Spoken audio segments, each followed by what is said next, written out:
Da, da, da, da, da, da, da, da, da. Streaming time is right now. Yes, streaming. We're streaming right now. Yeah, yeah. What? Yeah, yeah, yeah. How you guys doing today? Hope you are all doing well. Today, kind of a lazy day, honestly. Kind of a lazy day. Spent a lot of my time going through the day's news. Seems like there's tons and tons and tons of stuff going on all of a sudden. It's always how this works, right? It's never the case that it's like one news story. It's always like this event is going on, and then this event is going on, and then it kind of everything lulls, and then suddenly everything sparks up all at once.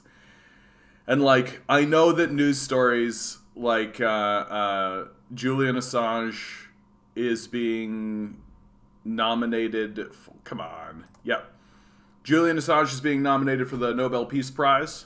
That story is going to be completely washed away. And so I'm going to report on it first things first, just so we can get that out of the way and I can feel good about myself, because I don't want this one to fade out. Julian Assange has been nominated for a Nobel Peace Prize. This has been reported by RT Television.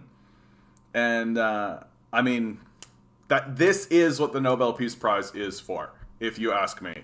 That when it's given to people who are obviously just upholding like neoliberal garbage, right, or any of this kind of stuff, or the Nobel Peace Prize for Economics, which isn't actually part of the Nobel Laureate Peace Prize, like it's literally a secondary peace prize that was created by bankers so that they could give it to their neoliberal buddies and be like, yeah, this is a Nobel Peace Prize, right? Like it's just a way to confirm all that kind of stuff. Hey Harry, how you doing today, bud? Good to see you. Good to see you. And what the Nobel Peace Prize really is about, if you ask me, it's about highlighting people who are doing good in the world, who are being confronted by imperial power, who are being confronted by neoliberal power, and to highlight the good that they're doing in the world. Julian Assange, what was his crime, right? What's his crime? His crime is literally taking documents that were given to him, right? He didn't leak these documents. They were given to him, so they were leaked to him. And reporting on the war crimes that were being perpetuated by the United States government, and the hypocrisy surrounding... and he's shown that he's on both sides of it. That he's reporting on Republicans and Democrats. Right? And this is why he's so reviled in America, because he doesn't have a side, right? And what this means is that no one in the political establishment is willing to bat for this guy, because he's showing that he has principles and he cares about the truth, right? And if you have principles and care about the truth, then you can't garner political support in the system as it stands, right? Because... like the whole Benghazi thing was 100% because of WikiLeaks, right? And we have Julian Assange to also thank for showing us very explicitly the degenerate nature of the American political system and the American system generally, right? The whole narrative of Assange should be extradited to the United States. He's not an American citizen, right? Like, really pause, really think about. Obama won, it's lost its meaning. Yeah.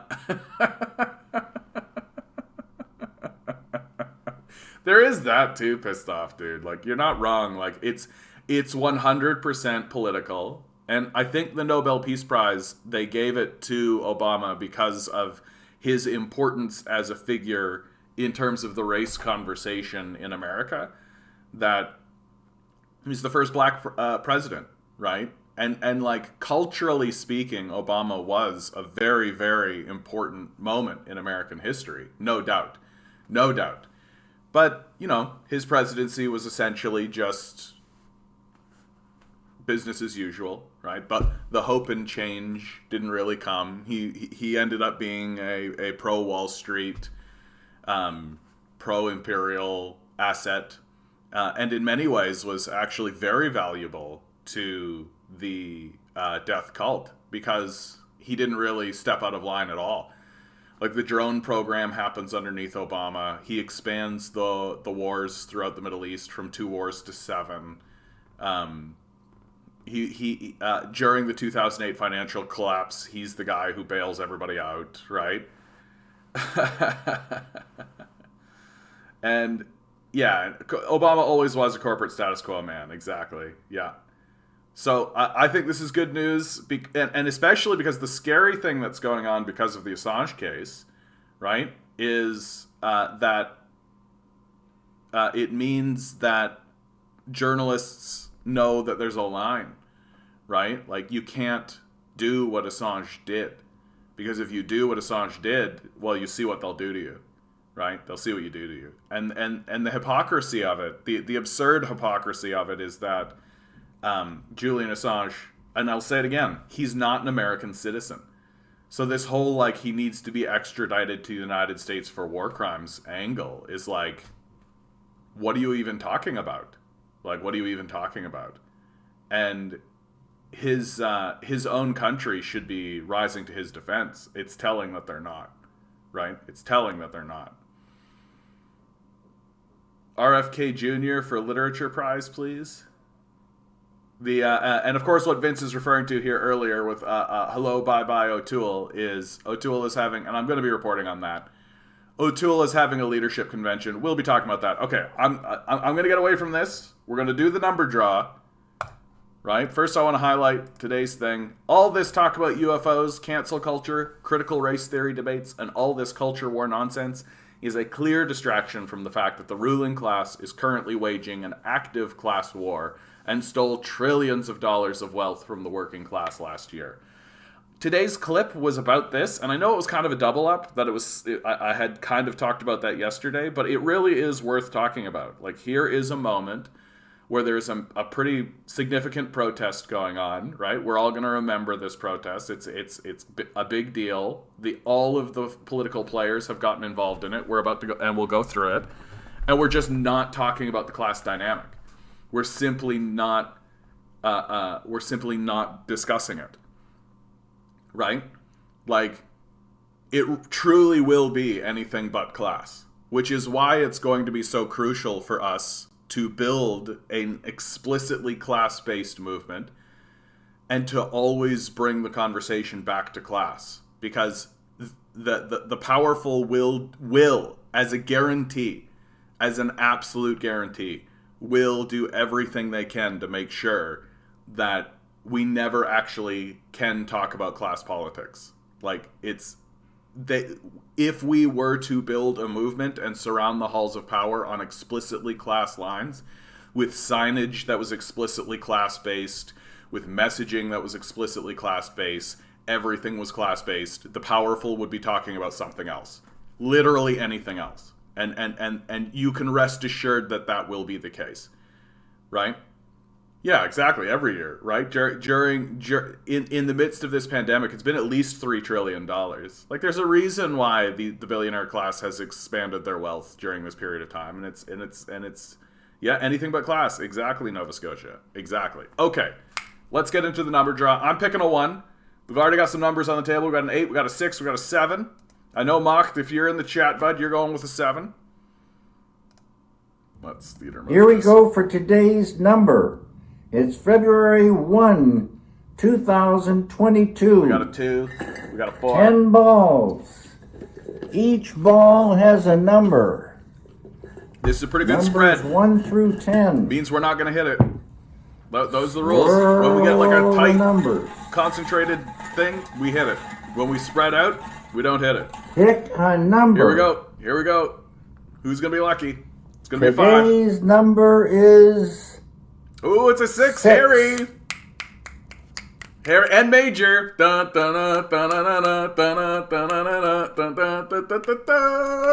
noticed the last week, it hasn't been just one person. It's always been like a doubling up, or in some cases a tripling up. Right? It seems like when we all come together, right? We all manage to. We're finding the comradeliness. That's the message that I'm going to move forward. Teamwork makes the dream work. So Harry, you and Major, you go off. You two go buy a scratch ticket, right? And make sure you pick, or a lotto ticket. Make sure you pick the same numbers. So collude and pick the same numbers, because that's what's gonna happen. All right. This weekend will mark the Ontario New Democratic Party's 29th convention. Yeah, such an exciting time to be part of this partner as we finalize preparations for the campaign. I mean, it is going to be exciting to see how they do in this. Electoral campaigns are always interesting. They're always interesting, right? It's always fun and it's always interesting, no matter what, right? Do I think Andrea Horwath is going to be like the leftist bastion and actually do anything for Ontario? Not really. Not really. I mean, she'll be more favorable to, climate change issues, to workers' rights issues, to these sorts of things. But she's not going to be, seize the means of production or any of this shit, right? She's not going to, put in rent controls. I'd be blown away if an NDP government actually did something as necessary and important as rent controls, right? They're just as subserviated. They're essentially liberals. So, okay. I want to highlight this, because this video is actually really interesting, also really cool, and really cool and interesting for lots of different reasons, okay? A fiery exchange breaks out after Pierre Poilievre. I'm trying to get this last name better. So you know what I'm going to do? I'm going to do it in front of everybody. I'm so sick of this. How do you pronounce... There's actually a friggin' YouTube video about it. Canadian, his name would be said as Pierre Poilievre. Pierre Poilievre. Poilievre. And of course, I'm I don't have the French accent, but Poilievre. Pierre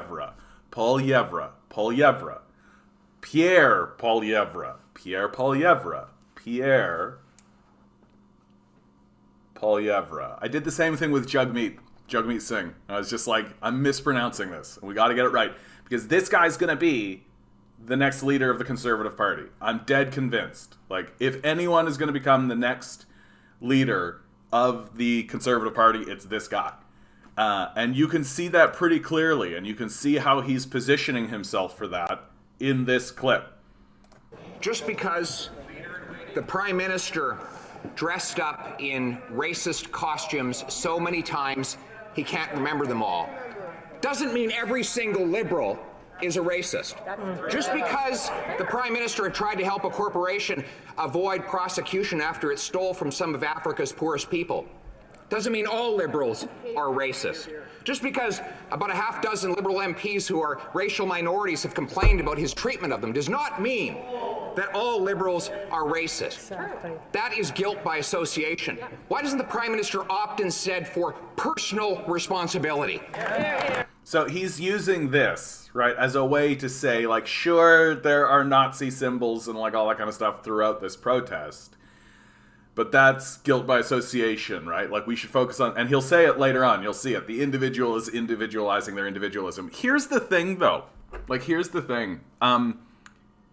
If you are voting Liberal after Justin Trudeau came out in blackface in front of us, dressed in racist garb and all of that kind of stuff, you are a racist. Sorry. Sorry. It's not guilt by association because people are actually voting for it, right?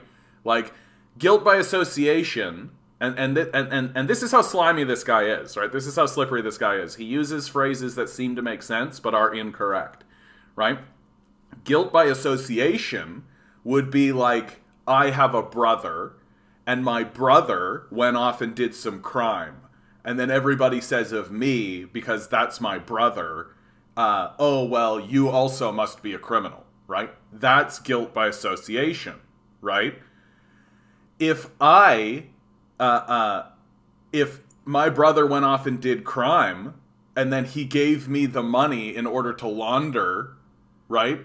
Well, I wouldn't, or if he gave me information and I protected him, right? That's not guilt by association. That makes me an accomplice. Okay?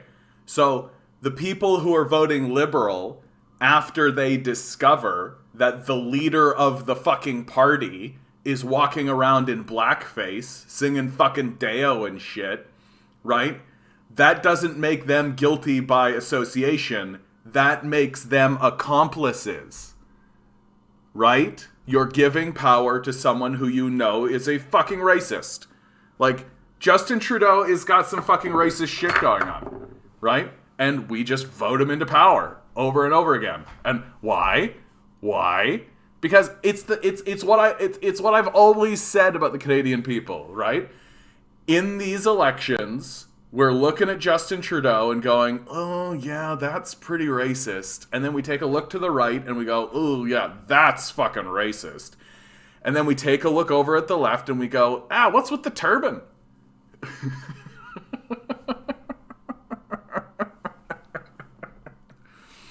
And so what Pierre, we just went fucking through this. Pierre, hold on. Poilievre. I like that, Matthias. Poilievre. Is that right? Poilievre? I'm going to stick with it. Poilievre. I feel like I'm like casting a spell. Poilievre. There we go. I think that's going to make it stick, actually. It's like who said earlier? Somebody said, don't say it too many times or you'll summon a demon. That's funny. Poilievre. Pierre Poilievre. Yeah, it's going to stick now because it's a spell. No, the Poilievre. So. And then the messaging coming out of the left, Polyruff. Hey, Onward, how you doing, bud? Good to see you. And of course, yes, support Nazis. Not everyone who is a Nazi is a Nazi. I hope that I've been clear in all of my comments, that I respect the honorable colleagues on the other side, just as I believe they respect the colleagues that are on this side and the work that we do and the people that we are. There are times in our political discourse where we see things that are abhorrent, and all I would ask is that we equally call it out. When I saw swastikas on the street, when I saw what had happened, it's time to move on. And what I would ask is, instead of trying to inflame the situation, let us de-escalate the situation. Let us work together to find a way to stop the lockdown that is happening of this city, so that citizens can move forward with their lives and any legitimate grievances can be fairly heard. Right? It's so weak. It's so weak. It's exactly how liberals are, right? Like, we can condemn people, but should there be any clapback, it's all just move on, right? Just move on. Let's just move on, right? That's how they got through the Trudeau blackface scandal, right? Just move on, right? Just forget about it. Just forget about it, right? And oh, it was so long ago. He was young. Yeah, just forget about it, right? This is what the liberals want to do. They want to be able to get their dunk and then just move on. And the conservatives aren't letting them, right? The conservatives have thrown down with the protesters. And of course you see... The honourable member for Carleton. Well, Mr. Speaker, I agree. We should always call out evil symbols and the individuals who are individually responsible for putting them up. I remember a January 2018 event where the Prime Minister stared straight at a swastika and instead of condemning it, said, "Thank you for coming, sir." We on this side condemn evil symbols whenever they are used. I do respect that member. I just wish his government would respect the thousands of people who are fighting for their livelihoods right now, who are trying to do the best to get this country back on track. And so you see the individual, like the word individual, right, has itself become a slogan, right? You say the word individual, and that by itself exudes the tribal nature of how our politics has become, right? That we agree these evil symbols are bad, right? And the individuals who individually individualize their individualism should individually be individually held responsible for their individualism, right? Right? That's a way to ensure you never need to actually turn to the organizing body, to the larger whole, and say, hey, why is it that we are welcoming these individuals into our ranks? Why do these individuals feel comfortable walking around in our ranks, right? And they obviously do, right? They obviously are there, right? It's Jordan Peterson heaven. Yeah, exactly. No, exactly. And there's a reason why Jordan Peterson is popular. It's because he resonates with large groups of people, right? Like it's we can't pretend like someone like Peterson is just like a kook off in the distance. There are lots and lots and lots and lots and lots of people who see the world the way he sees it, right? Which is as a white supremacist, frankly. And as long as you play this individualizing card, you can pretend as though there is no community support for it. That there is, yeah, exactly. The Liberals condemning blackface today was the biggest mask-off moment. How can anyone still think they're left when they won't even condone blackface legally? What? Sorry, Vince. What are you saying, bud? How can anyone still think they're left when they won't even... Do you mean condemn? Because condone blackface legally means that it's okay. It's very much not okay to be walking around in blackface. I'm going to assume that this is a mistake on your like just a typing error. That you didn't mean condone. You meant condemn. Right? Right? Vince? People shouldn't be walking around in blackface, bro. Right? Christ. The and what's not being brought up, right? What's not being brought up by the conservatives is like, we're talking about Nazism, right? We're talking about Nazi symbolism. We're talking about swastikas, right?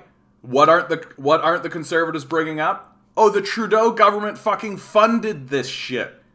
We're funding neo-Nazi groups in Ukraine. Right? Like, you're looking for condemn, bud. Condemn, not condone. Condone means good. Here, I'm gonna help you out with this, Vince.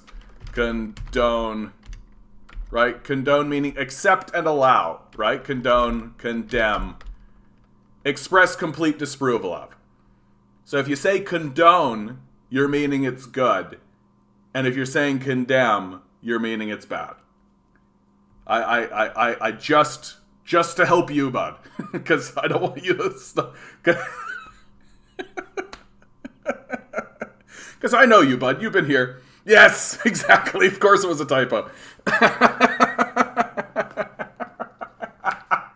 That's the best typo, bruh. That's the best typo. Just like completely inverted your meaning totally. You're like stating it so strongly. Oh, God, it's so the best. Third shift worker who are trying to sleep should all go down there with horns at night and wake them all up at the top of every hour. Yeah, absolutely. Cue the clown music. Absolutely. Absolutely. And like, just don't talk about the serious actions, right? Like this, the funding of neo-Nazi groups in Ukraine is not like excusing it away, right? That's or tolerating it even, or any of that kind of stuff. It's actively funding it. And the conservatives just won't bring it up, right? Yes. This isn't theatrics. Yes. A time of global crisis, a time when so many are being adversely affected by this pandemic, and our hearts go out to every one of them. The way in which we have discourse for each other will define this moment for all of us. And to those that are peacefully protesting, I would ask that their point has been made. It's time to go home and do it a different way. That continuing to lock down this city and continuing to do what's happening, it is deeply disturbing for Canadians to see the way that this city and our symbols are being treated. And I would ask the Conservatives to also join with us to ask that they go home, and let's do this responsibly. Let's have responsible dialogue. I respect the member opposite. Let's do this the right way. So you know that when the government is asking you to go home, it means what you're doing is effective. This is so crucial for us to be the way that we should be talking about this is not by drawing up an opinion and taking the opinion, right? Like that's, of course we have to do that, and I have to do that as a commentator, right? But in terms of building a movement, the way I think that we should actually be talking about this moment in time is how do we take lessons from it? How do we take the lessons from this moment, and how do we figure out to use the beneficial stuff, like get rid of the bad stuff, and the bad stuff would be like how we deal with our extremist element, and that extremist element will absolutely be there in a leftist movement. Let's not bullshit ourselves. There will absolutely be like radical anarchists who are there to do damage. Like that's what they'll be there to do, and there's just no way to not have that be the case. During the Occupy movement, during those big protests, there was the Black Bloc, right? Those guys walking around. And you can't stop them. They're there. There's nothing you can do about it. But what you can do is get ahead of it in terms of your messaging, in terms of what you want heard, in terms of what you want talked about. You can get ahead of it. So before the events, so you're not reacting to it, which is what happened to this protest, right? This protest has been reacting to the fact that there have been people showing up with swastikas and white supremacist stuff. So the movement has been reacting to that. That's not the position you want to be in. You want to be ahead of that. You want to be outright explicit. Like, when you make a statement, you want to address, you guys are going to see fringe elements within that are attaching themselves to this movement, and we condemn that, right? And there are lessons to be had. And one of the lessons that needs to be understood is that it's effective. They're surrounding the halls of power. They're causing a lot of problems. They're shutting down infrastructure. And the government is begging for them to stop. The government is begging for them to stop. Right? That means it's working. If the government is saying, please go home, do not go home. Do not go home.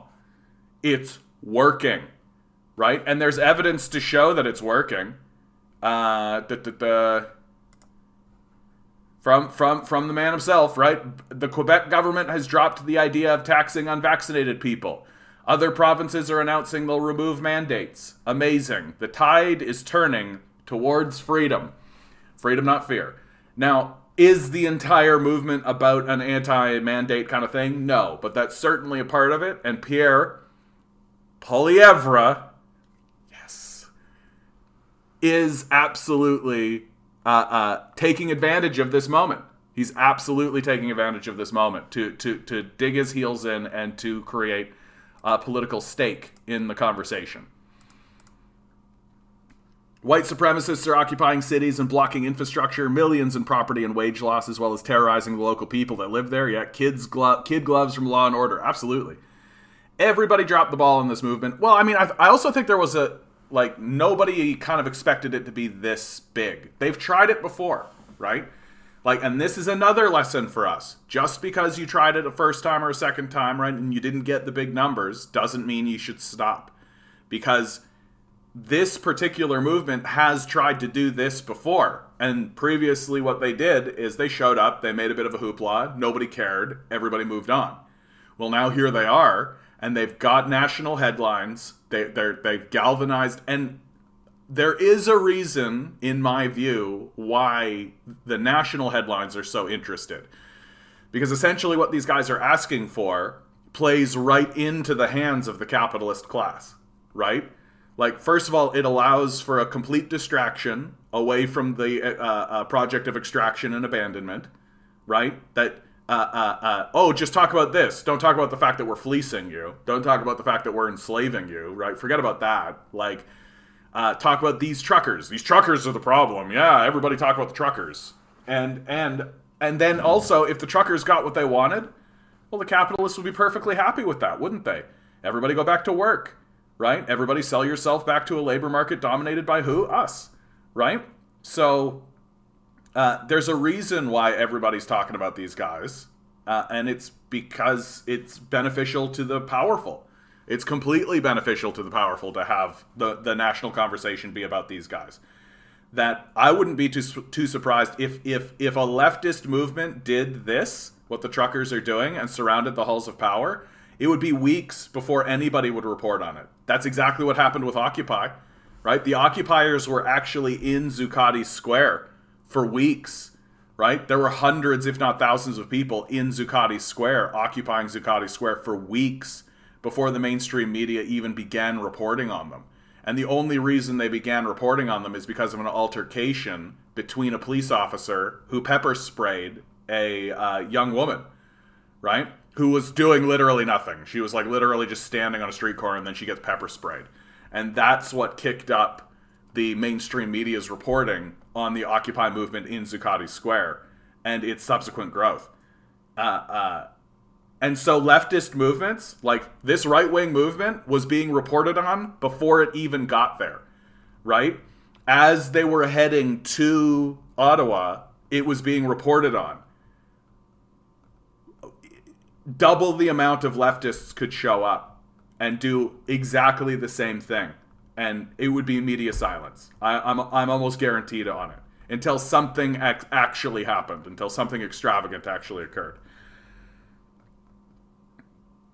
Oddly, I saw an Iroquois Confederacy and a Mohawk Warrior Society flag there in Ottawa. Well, it is, if you ask me, like this, there is a side of this conversation, and there are people in this chat who have pointed this out to me, who have said, like, the movement isn't actually defined by its far-right fringe element. And that's actually true. Like, during the Occupy movement, there were far-left fringe elements that I would say were unacceptable. Does that define the movement as a whole? And there are people who are beginning to talk about, like, well, hold on.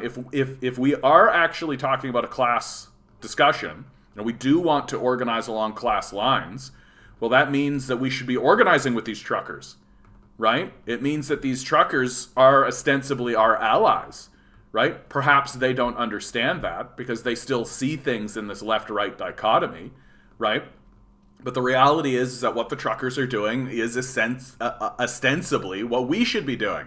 And if instead of demanding for a reopening, for a return to normal or whatever you want to call it, they were demanding an end to poverty or an end to homelessness or rent controls or like a decline in housing prices or something along those lines that would actually benefit the majority of the populace, well, I wouldn't be complaining about it.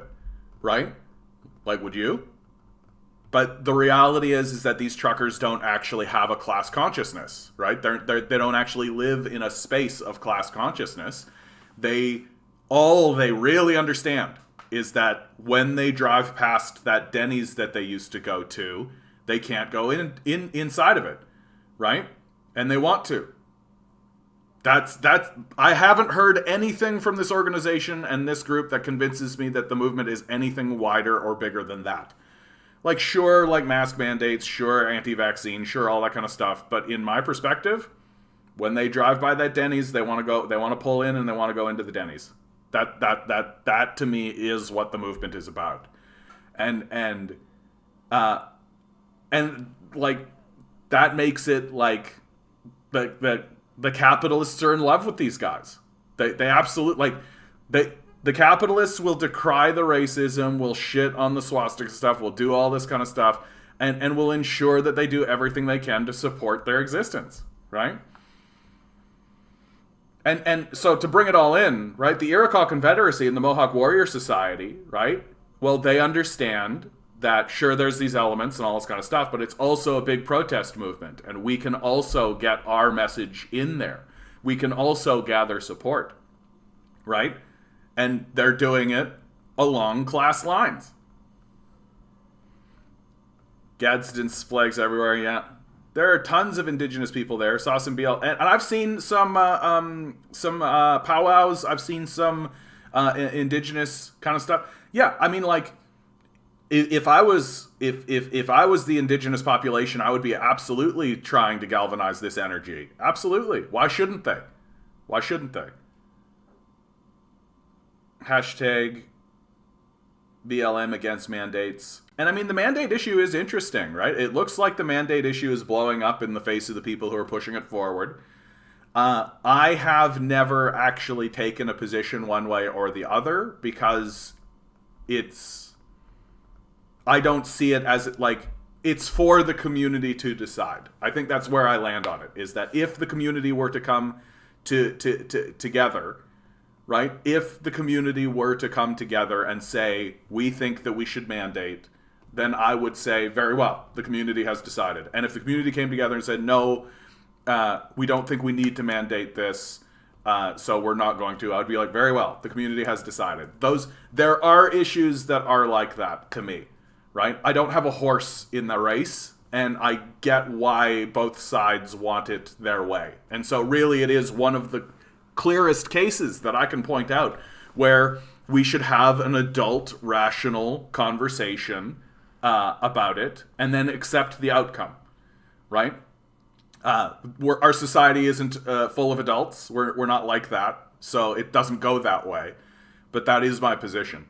That and it seems to me as though mandating is probably not the way it's going to go, because it's blowing up, right? You see how it's blowing up in people's faces.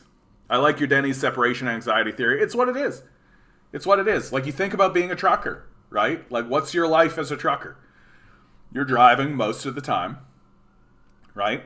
What's your social interaction? Where do you pull into places? Where do you actually spend any amount of time, right? Well, in the restaurants that are currently closed. And then, of course, you go home and you have like a little bit of a bit of time off the road, and instead of being able to go out to Denny's, instead of being able to go to a movie, instead of being able to go to a hockey game on your time off, you got to stay home, right? It sucks. And of course it sucks, right? In a city, who makes up your community? That's a great question, Harry, because community has been so broken apart.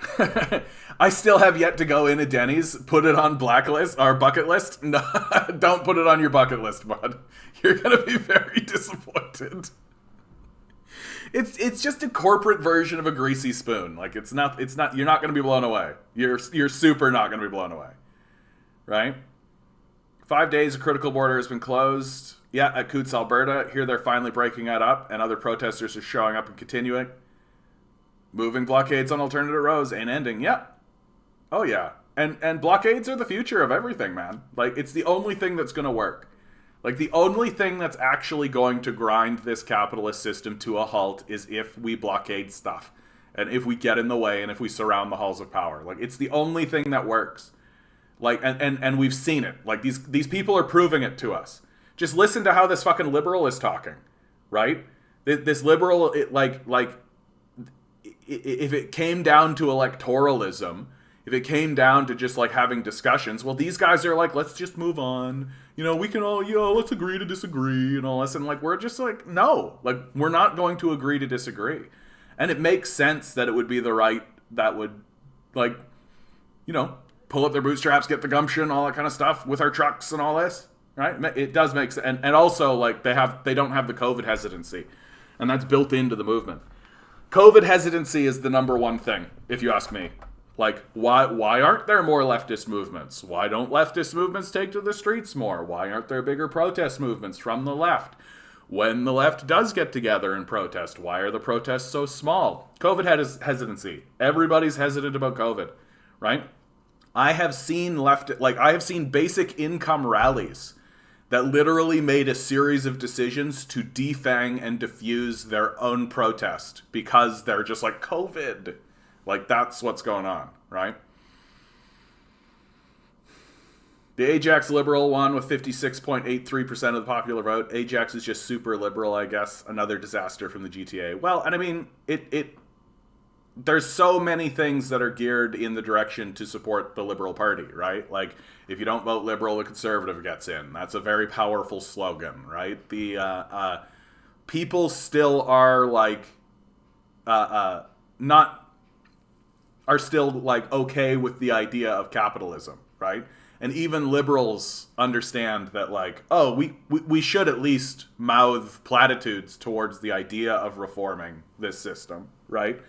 And because there's no class consciousness in the society, people still believe that, like liberals and conservatives are antagonistic to one another, when in reality they're actually allies. And the antagonisms that exist between the conservatives and the liberals exist on very, like this debate and this argument that's happening right here is emblematic of what is happening in Canada across the board. That the discussions are about symbols and race dynamics and things like this. And some of the stuff, like, it matters, but does it matter more than can you get food? Right? Like, which is a universal class issue, right? That everyone has access to food and shelter. Like, that's my number one thing, and nobody's talking about it. Nobody's interested. All right, let's see what Pierre has to say. The honourable member for Carleton.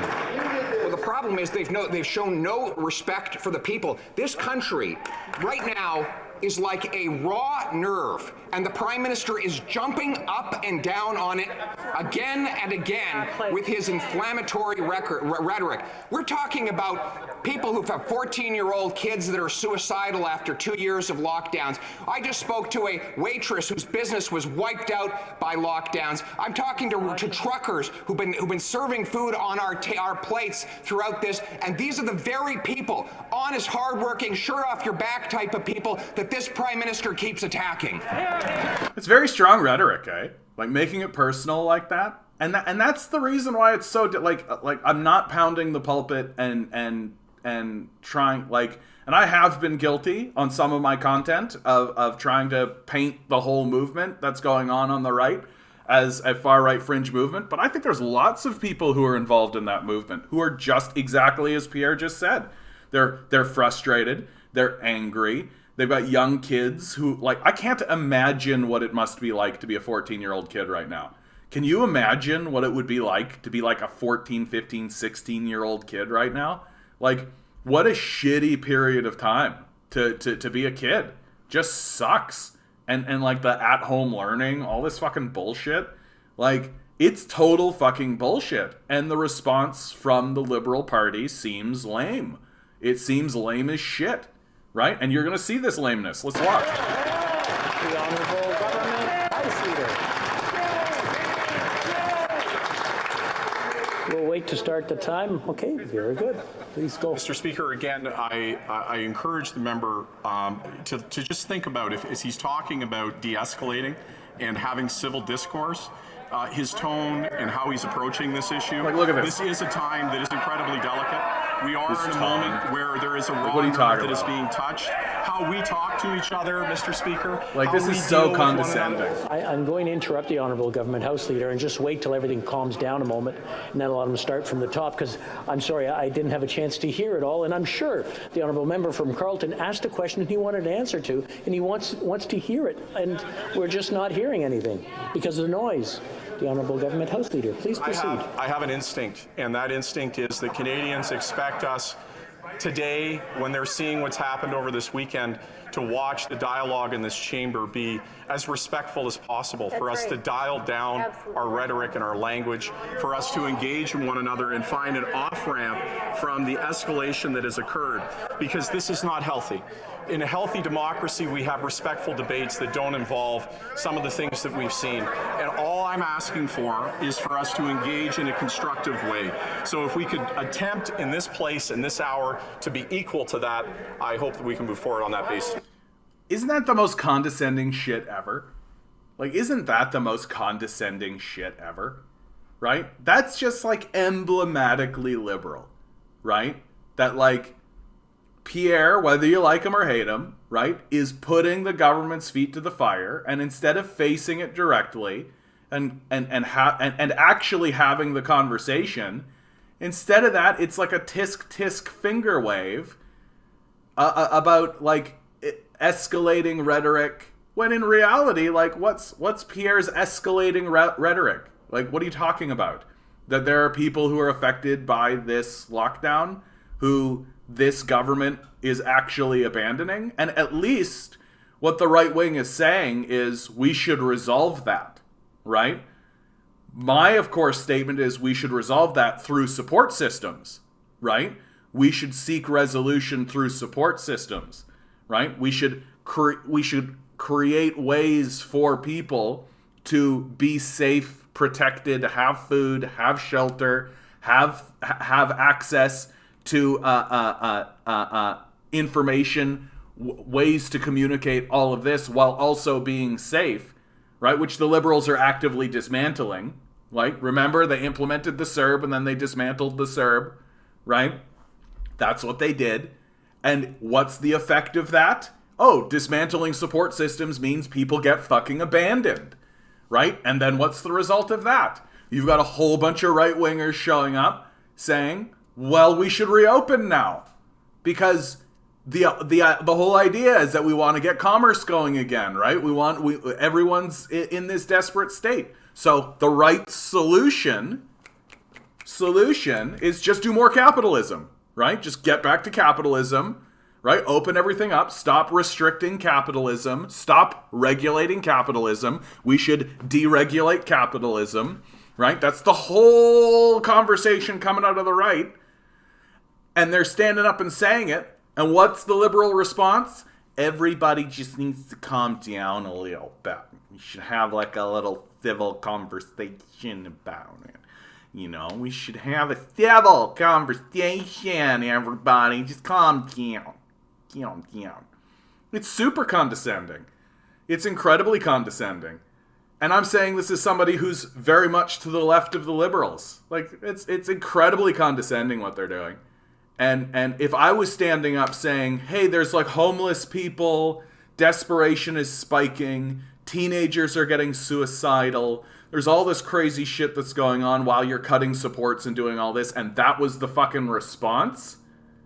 Like, that's the most insulting thing fucking ever. And the fact that these guys have any goddamn support whatsoever is shameful, if you ask me. Honourable member for Carleton. Well, I couldn't agree more. And Mr. Speaker, I was out at an overpass as the truckers went by, and what I saw were cheerful, patriotic, optimistic Canadians who want their freedom back and want their livelihoods back. And they're standing up for their fellow Canadians, the 60% of families who fear they can't feed themselves. The 28-year-old kid living in mom's basement because he can't afford a home. The small businessman wiped out by endless lockdowns by incompetent politicians. These are the people that are standing up and fighting for their livelihoods and their freedom. Why won't the government finally stand with them? And, like, Pierre looks good here because he's fighting for people's livelihoods. He's fighting for people's for people to be able to feed themselves, to reopen the economy, all of these sorts of things. And the liberals don't actually have a response, right? The Honourable Government House Leader. Fundamental difference, Mr. Speaker, I have a fundamental difference, and that is that I don't believe that my enemy is across the aisle. I believe that our enemy is this pandemic, and that our enemy is ending this pandemic and getting everybody to get vaccinated and to move forward in a way where the concerns that he's talking about, being affected by a global crisis, means that they are supported. This is a time of collective trauma. It requires us to be compassionate, to work with another, and understand that our common enemy is the virus and not one another. Yes. I mean, that's true, but they're actively dismantling support systems, right? So if you actively dismantle support systems and you refuse to actually build systems and structures to actually support the populace, then what are you doing? You're opening up the door to the right wing to come out and say, hey, look at all the suffering. We need to do something about the suffering, and the thing to do about the suffering is to reopen the economy and let people do capitalism, right? That's the conversation I'm seeing, right? We're seeing an ineffectual, limp, weak, compliant, capitulated liberal class, right? Sacrifice everything at the altar of free market capitalism while mouthing platitudes towards the issue the way they do with climate change, the way they do with homelessness, the way they do with disability, the way they do with indigenous rights, the way they do with every issue, right? I feel your pain, now I'm going to do nothing about it. And then the consequence of their inaction is that the right wing comes with the solution, which is sell yourself to the capitalist death cult. Right? You see how they're allies. Right? You see how they work together. Right? That they work together as capitalists in order to control the populace and never actually move the society towards socialism and communist ideas, like erecting social systems of any sort. Right? Who is in this conversation at all saying, hey, should we maybe erect social systems? Hey, should we maybe do something about this? Like, it's great that you liberals are pretending like you care about actually helping people through this pandemic, but all you've done this entire time is dismantle social services, right? You enacted a CERB out of desperation, and now you've dismantled it, right? Well, what else are you doing? How else are you helping? Oh, you're transferring a bunch of money into the hands of a billionaire class. Interesting. Interesting. And interesting that the conservatives aren't bringing that up. Why? Because they're the primary beneficiaries of that. Right? So this song and dance that we're seeing is both the liberals and the conservatives having an argument that is about selling out the Canadian people to the capitalist death cult. This conversation is completely emblematic of this relationship that exists between the conservatives and the liberals. Teaching moments, teaching moments. And of course, you have people voicing themselves, and I wanted to share this one, right? Things I, a white, straight Christian lady, have learned from the Freedom Convoy in Ottawa this week. A thread. Number 1, I am free to do whatever I want. Literally anything.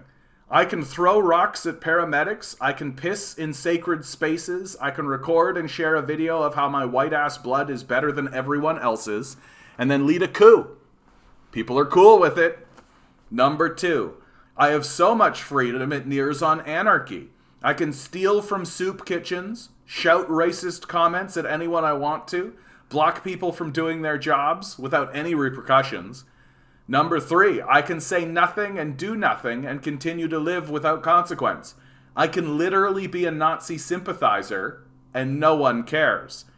Number 4, I can hide behind any cause I want, like, for example, a small group of truckers, and use their cause to forward mine. Whatever it is, it doesn't even matter. I can stampede anything I want, anytime.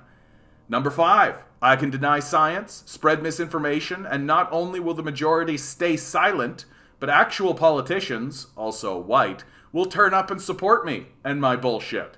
Number 6, I can gather a group of people that look like me and spout any hurtful, untrue nonsense I want. Worst case, we cause the police to join us, / placate us because someone in our group is likely to be so violent and evil and connected that the police fear for loss of life. Number 7, I can stand straight-faced and tell other people that I am genuinely fighting for their freedom to eat a cheeseburger indoors and in the next breath tell a brown guy born in Hamilton to go back to his own country. Number 8, I can verbally assault teenagers in their place of work for enforcing law and keeping children from attending school and doctors from getting to work at a hospital. No one minds. Number 9, I can sit at home saying nothing because saying nothing suits me. While someone who hangs a rainbow flag out of their house has to listen to 3 days of air horn, not sleeping, having to clean actual human shit off their porch. Number 10, I can threaten death, 1943 death camp style, on the sitting prime minister. People barely look up from their Wordle. Number 11, I can call my momentary decent behavior peace, like Ted Bundy eating breakfast or drifting off to sleep. People will see the fact that I'm not shooting anyone as a sign that I am not dangerous. 12, I can say nothing, do nothing, and still commit violence. Stephanie Wield, man. She gets it, right? She gets it. What an absurd time. What an absurd time. Yeah, the LPC and the CPC are like the Spider-Man meme, pointing at each other. No, it's you. Yeah. I am reminded of that white Montreal lady who was spouting racist shit to a Chinese couple while teary-eyed as if she's the victim. Exactly. This is from that CBC article, isn't it? Is it? I mean, we do have a CBC article up here. And I mean, what she's reporting is accurate. Ambulances pelted with rocks during protest. Health workers, patients face added stress. Absolutely. Like, it's impossible to disagree with the idea that people are. It would make sense if she was talking about conservatism in general, but the convoy, I don't know. I mean, those events that she is referring to have happened during that convoy. And it really does seem to me like if it was a leftist movement or an indigenous group or a Black Lives Matter protest doing those things, things would be more serious. Like, very much more serious. Doug Ford, move on. Doug Ford tells anti-vaxxers protesting in Ottawa. Well, this is a great shot of him, by the way. I gotta say, of all the pictures I've ever seen of Doug Ford, this one kind of captures who he is, right? Just like a shifty looking over his shoulder, right? Got a little childish sort of, almost a smile, right? Not quite a smile, but almost a smile. You can tell that he's up to no good, right? You can tell that he's doing something somewhat nefarious in this picture. I really like this picture of him for that reason, right? Hit the road. Yeah, not going to report too much more on this because also, Doug Ford's great for like just, he hits slogans and he's just like, move on. Come on, let's go. Right? What was the insult that Yahoo? He was calling everybody Yahoos. Remember that? That's the best. Oh yeah, I saw this Doug Ford thing. All the people hoping Doug Ford would end the mandates. Yeah, good luck with that. Yeah, I mean, Doug Ford's on kind of thin ice with this, right? Because his daughter is an anti-vaxxer, right? So if he starts acting too anti-vaxxy, right, there are people in his own... there are people who will turn on him, right, for that kind of shit. You know, like you think about, like, sure, I vote conservative, but I'm like 80, you know, and I'm living in a care home that's being riddled with COVID, right? Like, and suddenly Dougie's going to come along and start talking about lifting mandates and lifting restrictions and all that kind of stuff. So he's got to be kind of careful, right? And especially as we're going into an election where he does not look good. Like, his poll numbers are not good. It is very, very believable that Del Duca or Horvath could kick up and he could kick down. It's extremely believable that that could happen to him. So, like, I'll say it over and over and over and over and over and over and over and over again, right? Canadian politics is all about election season. The typical trajectory for most politicians is that they hit the number, right? That they hit the number of support that they get at the election, and then that plateaus. Because all the people who voted for him are like, yeah, okay, fine, right? They answer every poll with just like, he seems to be doing fine. Yeah, okay, great, right? And if your poll numbers start to decline, or inversely, if they start to go up, in the middle of an in between elections, that's actually a big fucking deal in Canada, right? Because Canadians do not pay attention to politics, and that's not a burn on Canadians, right? It takes a lot of fucking effort and a lot of fucking time to pay attention to politics, and everybody is exhausted, burnt out, overwhelmed. They don't have the ability to do it, so I'm extremely forgiving. And so what that means is that if your poll numbers start to shift in between election seasons, that means that there is penetration one way or the other into the Canadian populace when they're not even paying attention. And that's a big fucking deal. And that's exactly what happened to Doug Ford, right? Doug Ford's poll numbers have dropped significantly in between elections. And that's a big fucking problem. Because once people actually tune in, and Canadians do tune in during election season, you can get completely railroaded. And it looks like Doug Ford's game is to run a gambit, right? It's not to actually offer anything or do anything important. It's to try to run a gambit. And the gambit is the 413, the highway. Like a Sontaran from Doctor Who. That's a bit specific, Major. That's like, I like Doctor Who, but I have no idea what a Sontaran is. That's a very, very specific one. New Main Street PC funded poll, yeah. PC's at 35, OLP 27, ONDP 22. Wonder how accurate this PC funded poll is. Probably not, honestly. Like, I've seen polls that put the ONDP up in the 30%. I'd be like 22%. That's the lowest I've ever seen the NDP polling at. Like, that seems inaccurate, if you ask me. Once the these sorts of early polls are not that relevant, honestly. Like, the polling that really matters is the polling that starts to happen once the election is called. Like, and I'll be using CBC for that, because CBC has good aggregate polling data. I used CBC throughout the whole last election, and they were fairly accurate, frankly. And I'm so looking forward to it. It's always a ride, man. It's always a fucking ride. It's such a fun time. Like, it is. One way or the other, it's such a fun time. And the outcome of the last federal election was bonkers. Like, everybody just sort of walked away from it as if it was like, well, nothing changed. But it's like, are you fucking kidding me? Like, nothing changed? Are you fucking kidding me? That never happens in Canadian politics. That never happens. There's always a change in Canadian politics. It's extreme. Like, this idea that everybody went to the polls and just kept everything the same is fucking bonkers. Like, that's incredible. So I'm looking forward to this election season. It's going to be a good time, one way or the other. I won't be too blown away to see Del Duca jump up and seize it. Del Duca is a very, very, very good propagandist. He understands how to talk. He understands what to say. And some of the shit that he's been talking about, he has already said that he will reinvest into the basic income pilots. He has already said that he is going to investigate the 4-day work week, right? Like, even if he's lying, which he is because he's a liberal, but people will buy it, right? People love being lied to by politicians, right?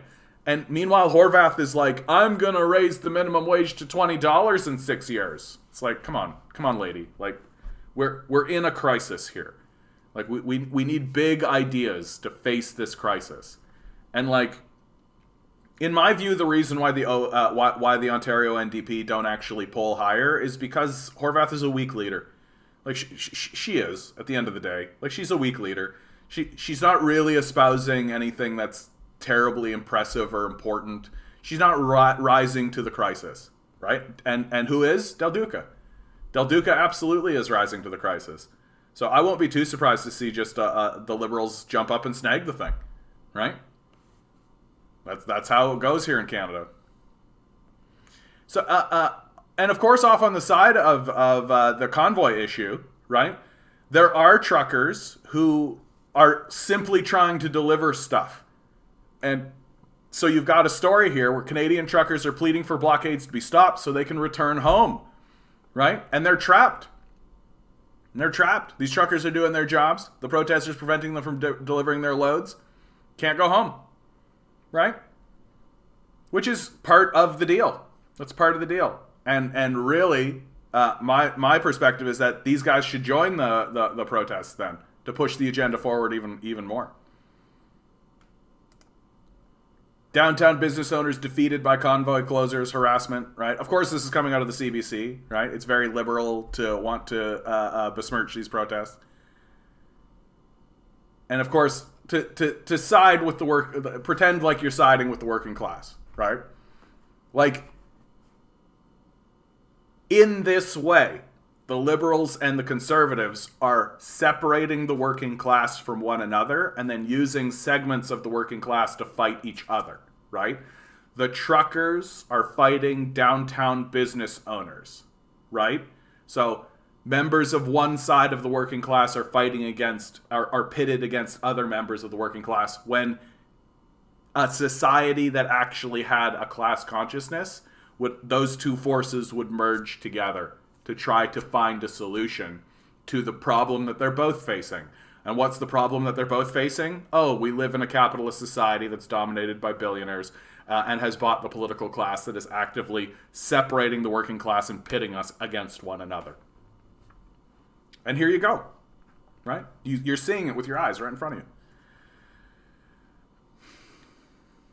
Because fundamentally, that's who these truckers are. They're workers, right? They're workers, and they're working class people. They just don't have any class consciousness whatsoever, and they just want to get back to Denny's. From the Beaverton, Ottawa police insist tear gas rubber bullets must be reserved for future Greenpeace protests. Yep, absolutely, right? Absolutely, Beaverton, right? You can't use tear gas and rubber bullets on these truckers. You got to save that for the next Greenpeace protest. Absolutely, and like that. This is how you know this trucker protest is not a threat to the power structure, right? I've been saying it this whole time. It's if I was one of the owners, if I was somebody like David Thompson, somebody like the Westons, right?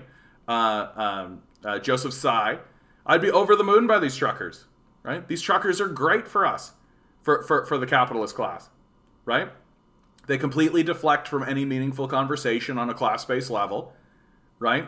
And if we get what we want, well, the populace will just reopen, right? Great.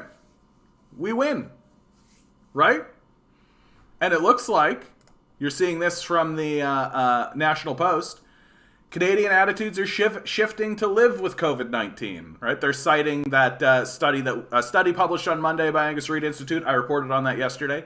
A nonprofit specializing in Canadian opinion research revealed public opinion has changed over the last couple of weeks concerning the reopening of communities. So you see how there's a general push to reopen, right? Let's get capitalism going. But of course it's short-sighted because the wage doesn't pay the rent, right? So if you just reopen, then you're going to experience a whole influx of craziness, which of course the truckers and all these people that are responsible will just get a better job. That's all they've ever said, right?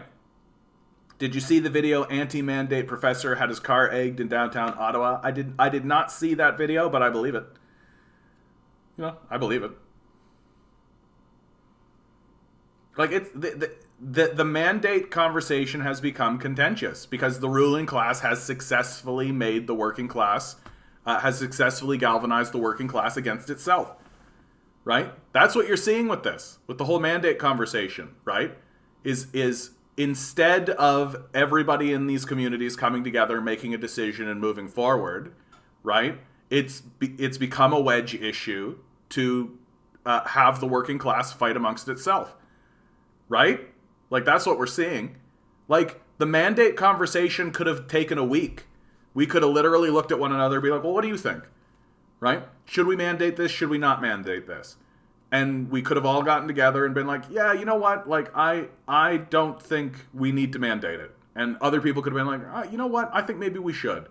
And we could have looked at one another and been like, well, I don't know that I agree, but let's all vote on it, right? And then live with the result, right? And that's how adults would actually deal with this, right? It's not what's happening. That those two sides of the conversation are being pit against one another. The people who are on one side or the other, right? You're either like a gullible sheep just going along obediently with the globalist agenda or whatever, or you're a selfish bigot racist who doesn't care about anyone else, right? And these two forces are being directed now to actively fight against one another by the political class itself. Why? Because it's useful. Because it's useful.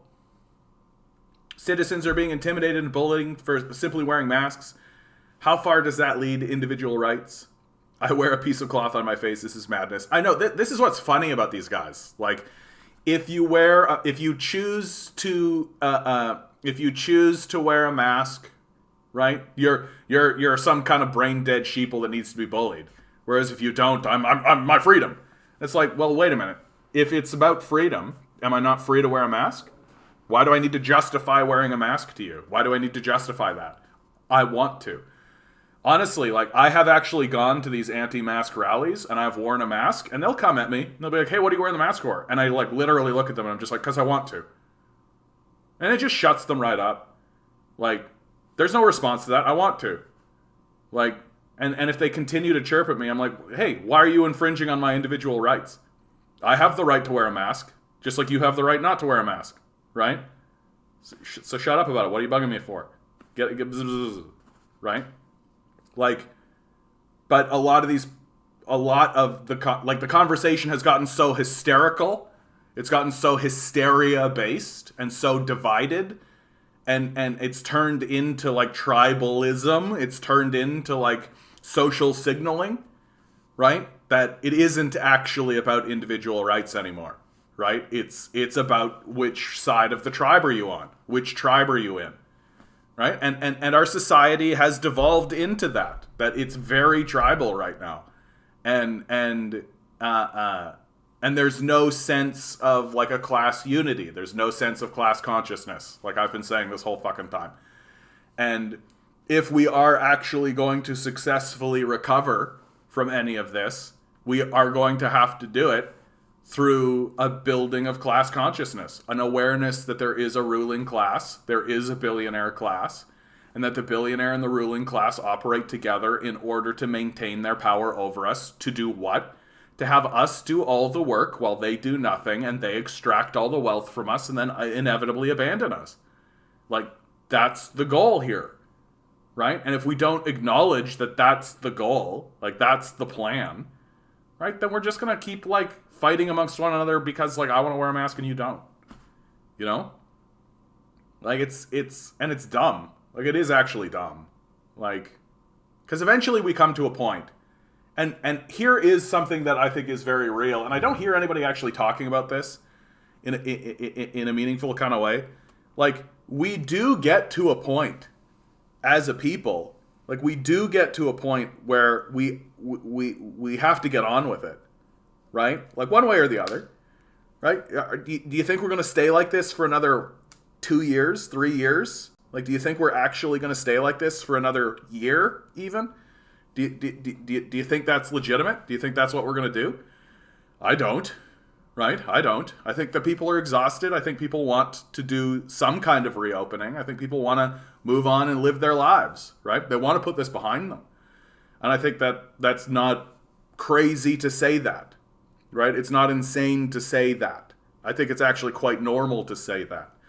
And there is, and I mean, the whole conversation of like, we need to be preventative and all of that, that's gone. Like that's over, right? Like we're living with this, right? Just like we lived with the Spanish influenza. We're living with this, like whether we like to or not. And so now the conversation is, well, what degree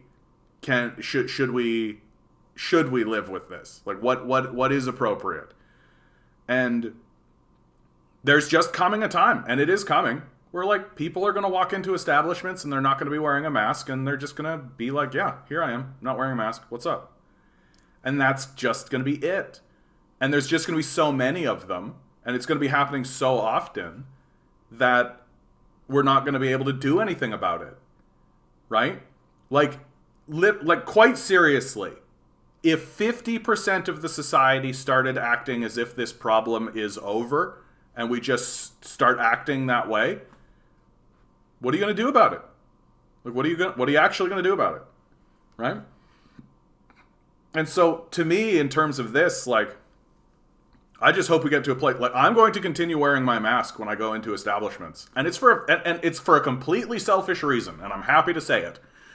I have not been sick this entire time. I used to get sick 3 times a year. Pre-COVID, I was sick 3 times a year. Since this started, and we started focusing on health and safety issues, right? Hand sanitizing, put on your mask, I haven't been sick once. I'm going to keep wearing my mask, right? I don't want to get sick. Very, very, very simple, very straightforward, right? I don't want to get sick. Like, so I'm going to keep wearing the mask.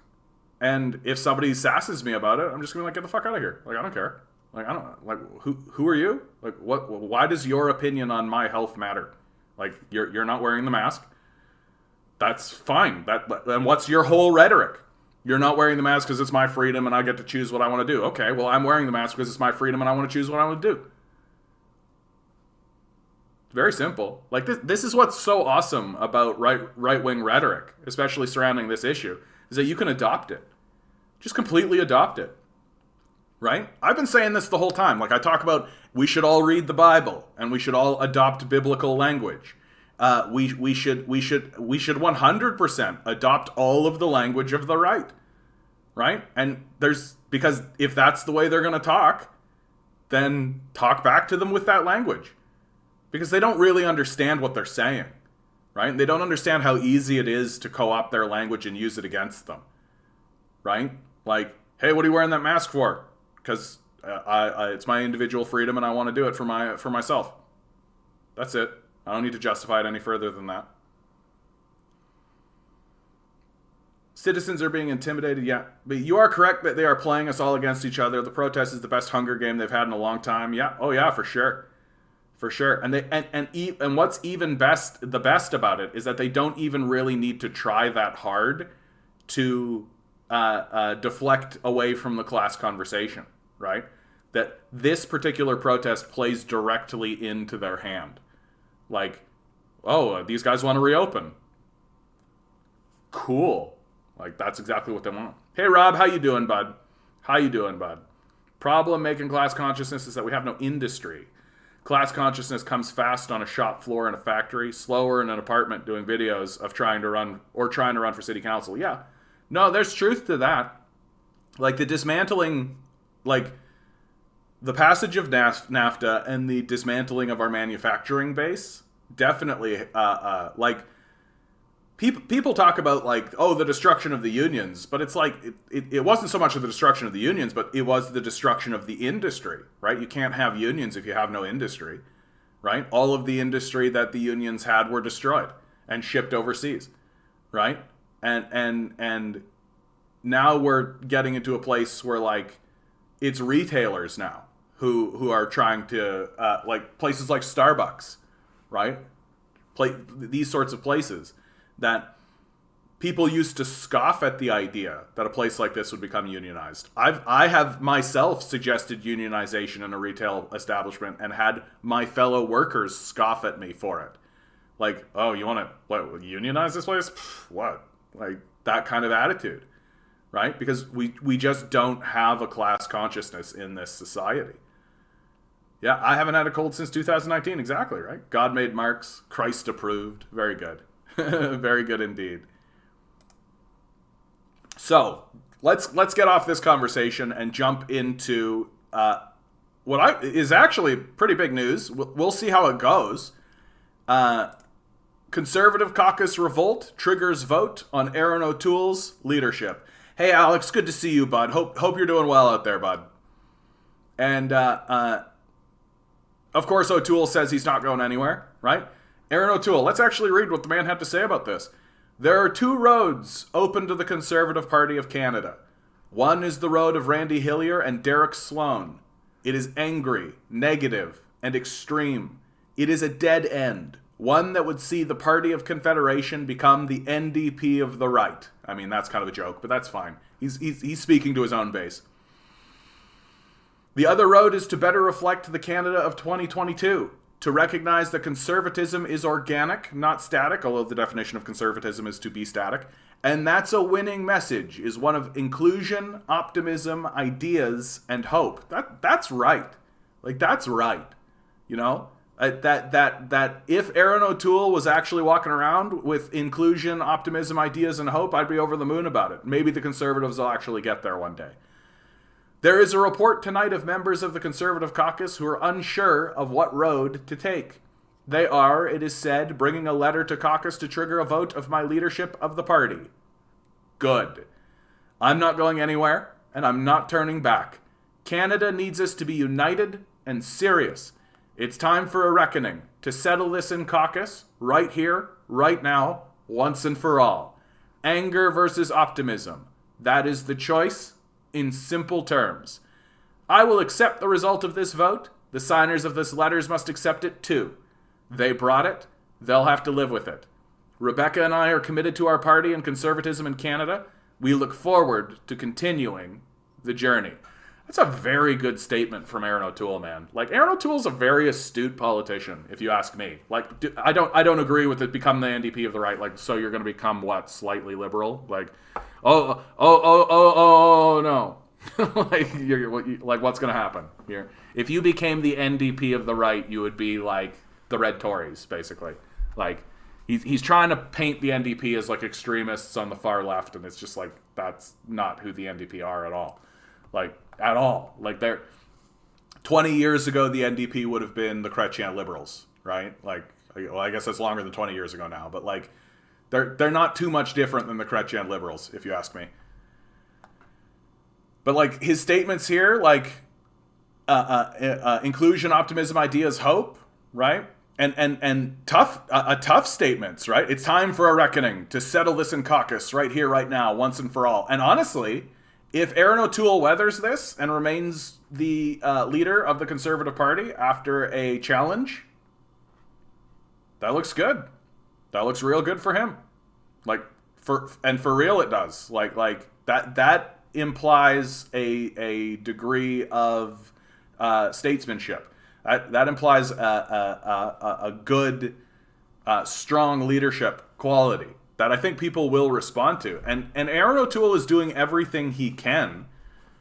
And I actually think this is quite serious. And now he's directly facing it, right? He's directly stating it, that there are far-right elements in his party. He's admitting it, right? One is the road of Randy Hillier and Derek Sloan. It is angry, negative, and extreme. Just to remind everybody, Derek Sloan was an MP that they ejected from the party for some of his extremist views and extremist statements. Derek Sloan famously told the Minister of Health, Tam, to go back to China, right?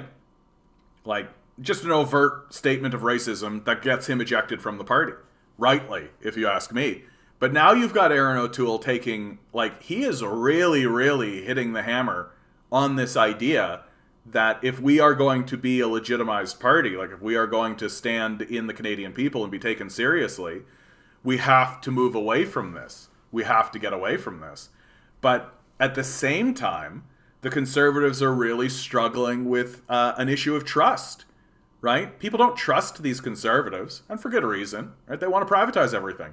They think that capitalism's the bee's knees, and that the best way to move forward is to just capitalize everything, right? Just privatize everything, do more capitalism, dismantle social systems, right? All this kind of stuff, all the stuff that has failed. And so when Aaron O'Toole says a winning message is one of inclusion, optimism, ideas, and hope, I go, okay, cool. I look forward to seeing that in the Conservative Party because I don't see it yet. Inclusion? What are you talking about, bud? Like, what are you talking about? Inclusion? Optimism? Are you kidding me? No one is more nihilistic than the Conservatives, right? We should dismantle social safety nets. We should absolutely gut the social security system. We should commit austerity on the populace. We should continue funneling money into the hands of the billionaire class, right?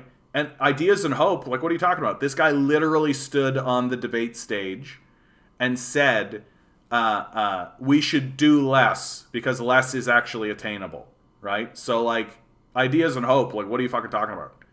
Like, this rhetoric I agree with, and hopefully one day we'll actually see it in the Conservative Party. So this is an unfolding story, right? Did you hear about the Fern Hollow Bridge that collapsed in my area last week? Capitalism is such a win. I mean, I didn't hear about that particular event, but, like, that's kind of...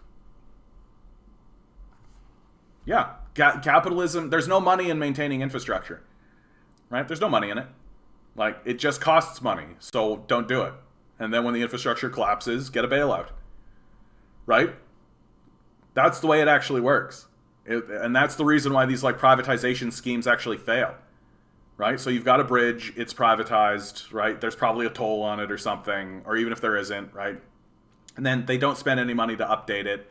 The bridge collapses, and then they turn around and say to the government, hey, I need a bailout. right? And then they take the bailout, and then maybe they'll spend like 0.2% of the bailout in order to actually throw a little bit of money at the idea of actually resolving it. And then nothing will actually get done, and they'll just take the money and go off to the Bahamas, right? Calling out party members in an open vote usually shuts out malcontents. No secret ballots. Yeah, we'll see how it goes. We'll see how it goes. Andrew Scheer got thrown out of party leadership, and Andrew Scheer did better than Aaron O'Toole. That's the thing that, like, my brother pointed that out to me. Like, Andrew Scheer was the leader of the Conservative Party who took the Liberals from a majority position into a minority position. The Conservatives actually gained seats, right? So they strengthened their position under Andrew Scheer, and they ousted Scheer anyway, right? Aaron O'Toole, the only election he's gone into, he lost votes and gained no seats. The Liberals gained power, right? Not a lot of power, but they gained a couple of seats. Like, if I'm part of the Conservative caucus that ousted Scheer, I'm thinking, hey, like, O'Toole's not the winner here, right? Especially if there's somebody like Pierre Poilievre. I have to do it now. Pierre Poilievre. Because Pierre Poilievre actually has a presence in the House. Like, a much bigger presence than Aaron O'Toole, it looks like. Queen's Park is preparing for protests this weekend, but it doesn't say what protests. Any clue what's being planned? Nope.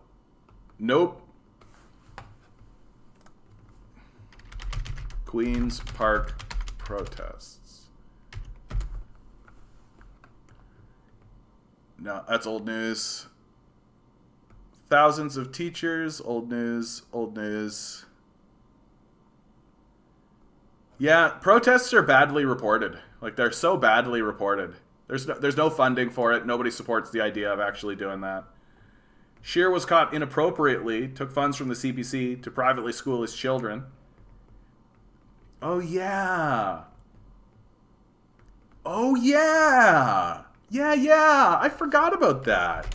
Andrew Scheer embezzled the CPC. Oh, yeah. I actually forgot about this. Good point, Harry. Good point. 18,000 per year in private school. Were properly recorded by the Conservative Party. This isn't so bad. Like, the audit found his expenses were properly recorded by the Conservative Party, so it seems like it was fine, but not shared in an itemized way. So it's like the most finicky kind of thing, right? Party spokesman confirmed the audit was completed and been reviewed. The party's audit found no red flags in the accounting system. Like, I seem to recall at the time, like, now that we're talking about this particular issue, I seem to recall at the time that it was like, yeah, a minivan. Yeah, great. Here's the face of a man with a minivan, all right? But like, all of that is well within the purview, right? I remember diving into this scandal at the time and just being like, what's the problem? And it seems to me like Scheer's political adversaries made hay on this when the truth is he didn't actually do anything incorrect. That, like, yeah, you could find like a tiny indiscrepancy, but the party's audit found no red flags in the party's accounting system and noted that all the expenses were paid out, were documented fully, right? So what Scheer was doing was well within the purview of the party and all that kind of stuff. But I almost guarantee, and you're right to point it out, Harry, that his political adversaries likely you made hay of this, right? And I'm more or less of the opinion that Scheer was not necessarily, like, he didn't seem to be a very astute politician. I think that he got the nod from Harper, that he gained a lot of Harper energy. But at the end of the day, I just think people didn't really, he didn't really inspire people. He wasn't really a leader, you know? Like, he didn't have the kind of, like, when I think about Andrew Scheer as a speaker and compare him to even Aaron O'Toole or Pierre Poilievre. I literally can't say his name without doing this now. Or like Pierre Poilievre. He's just not. He just doesn't grab people, I think, and that's really his. Yeah. While the party immediately said the move was above board, in the background, a battle was raging between Scheer and the fund. Yet former Conservative Prime Minister Stephen Harper was on board at the time. The party allocates a budget to the leader meant to cover political expenses that wouldn't be paid by the House of Commons, but are part of the job, and also to potentially defray some of the leader's general expenses. I just think that this turns into a haymaking internal political, not a coup, but definitely a way to like justify pushing forward a leadership convention, right? That's the way these things generally roll, honestly. Anyway, strong statements from Aaron O'Toole. We'll see what happens. I'll keep talking about it. It'd be wild if they got rid of him. It would be. Like, it'd be like a real turnover. Be real wild, if they overthrew him and then suddenly there was like some crazy right winger like Faith Goldie is in there.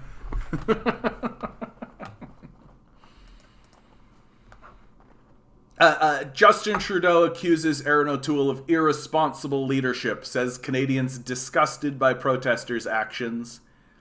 Prime Minister Justin Trudeau says Canadians are appalled by the actions of some of the anti-vaccine mandate. Of course, right? This is more of what I'm talking about.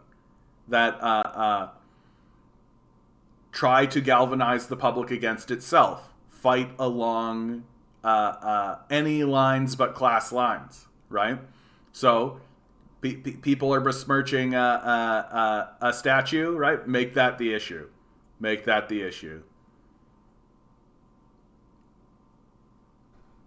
Mr. O'Toole did not hold a press conference, but in a video posted to Facebook, he said, despite the fear-mongering of the Prime Minister and others, we only saw a handful of unacceptable incidents this weekend, and I unequivocally condemn them as a veteran and as a Canadian. I think that's the intelligent thing to do. Don't worry, Seraphim. I'm just fucking around. I will say this about Faith Goldie. What a great name, right? Like, no way that's her actual name, right? Like, I'm not going to go too deep on this. Faith Goldie, Wikipedia. No way that's her real name, right? That is her real name. Oh, Faith Julia Goldie. Yeah, her name is fucking Faith Goldie. That's very... What a cool name. Straight up. Faith Goldie is the best name. And because it fits so many places. Like if I was being taught by a teacher and her name was Faith Goldie, I'd be like, oh yeah. If she was the leader of like an evangelical cult, I'd be like, oh man, Faith Goldie, perfect. If she was like the mayor of Toronto, Faith Goldie, I'm like, yeah. And immediately it evokes just shysterism, right? It's like the first thing that I think when I hear the name Faith Goldie. I immediately think just shyster right away. It's like you know the monorail episode of The Simpsons, right? Where the guy comes in and he sells them this monorail, right? And there's the whole monorail song and all of this. Well, if that guy was instead a woman and that woman's name was Faith Goldie, I'd be like, that is the best possible name ever. Oh yeah. Yeah, of course. Here, hold on. Let's actually look at that. Faith. Yeah, let's get back into the Faith Goldie Wikipedia. I know I promised I wouldn't do this, but you know what? Let's go municipal politics. Come on, mayor. Finishing third with 3.4% of the vote. That's not big. Like 3.4% of the vote is actually like pretty reduced. Pretty reduced. Like she's not going to become the mayor of Toronto. Like it's just not. Yeah, third out of like so who was that? That was John Tory and Olivia Chow, right? And that's what the real conversation was, right? And everybody knew it. Everybody knew it. And like a third place finish with 3.4% of the vote, I'm not worried about Faith Goldie. Like straight up. Like I'm not worried about Faith Goldie. I will say, again, kick-ass name. Just fucking kick-ass name. Faith Goldie, man. Oh, yeah. I'm going to go use the bathroom. So we've been talking a lot about Pierre Poilievre. I did it this time with only like a little thing. I didn't actually do it. So we've been talking a lot about Pierre Poilievre, so it makes sense that we would hearken back to ye old Rick Mercer. I'm going to go grab some water. Rings. I can't get the stains off the countertop. Hey, relax. Try the Poilievre Smug Wipes. Smug wipes? What do they do? They're the slick lemony towelette that cleans up any messy spill. My, those do look annoyingly fresh. Just take one out and mash that little snout into the stain until... It's gone. Look at that. It cleans up anything like the obedient little wipe it is. I can just grind that cocky little smirk into the stain until the stain and the smirk disappear. They even smell arrogant, Yeah, way too lemony. I've never seen a more sycophantic wipe. but they get the job done. Look at this. There's nowhere a Poilievre smug wipe won't go. And the best thing, they're an easy flush. Smug wipes. I like them. Poilievre Smug Wipes. Good enough for the PM's messes, good enough for yours.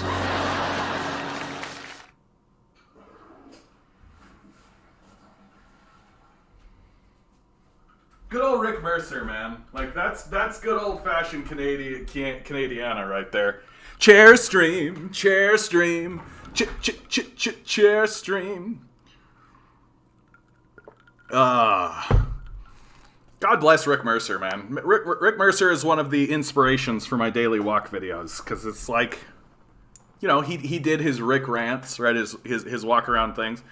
And of course, he had like a writing team, and so he had it like written and all this kind of stuff. And then there's like the memorization aspect, and it like goes around, finds a cool place in Toronto to actually do it. And when I started to do kind of a similar walk around thing, the thing that kind of convinced me that no, these will be good, these are fine, would be Rick Mercer's Rick rants, right? People like that. And then when I stopped doing them for a little while, a bunch of people on the stream started saying to me, "Hey, bud, what happened to those?" So people like it. People like it. And Rick Mercer, right? Great Canadian hero. Great Canadian hero.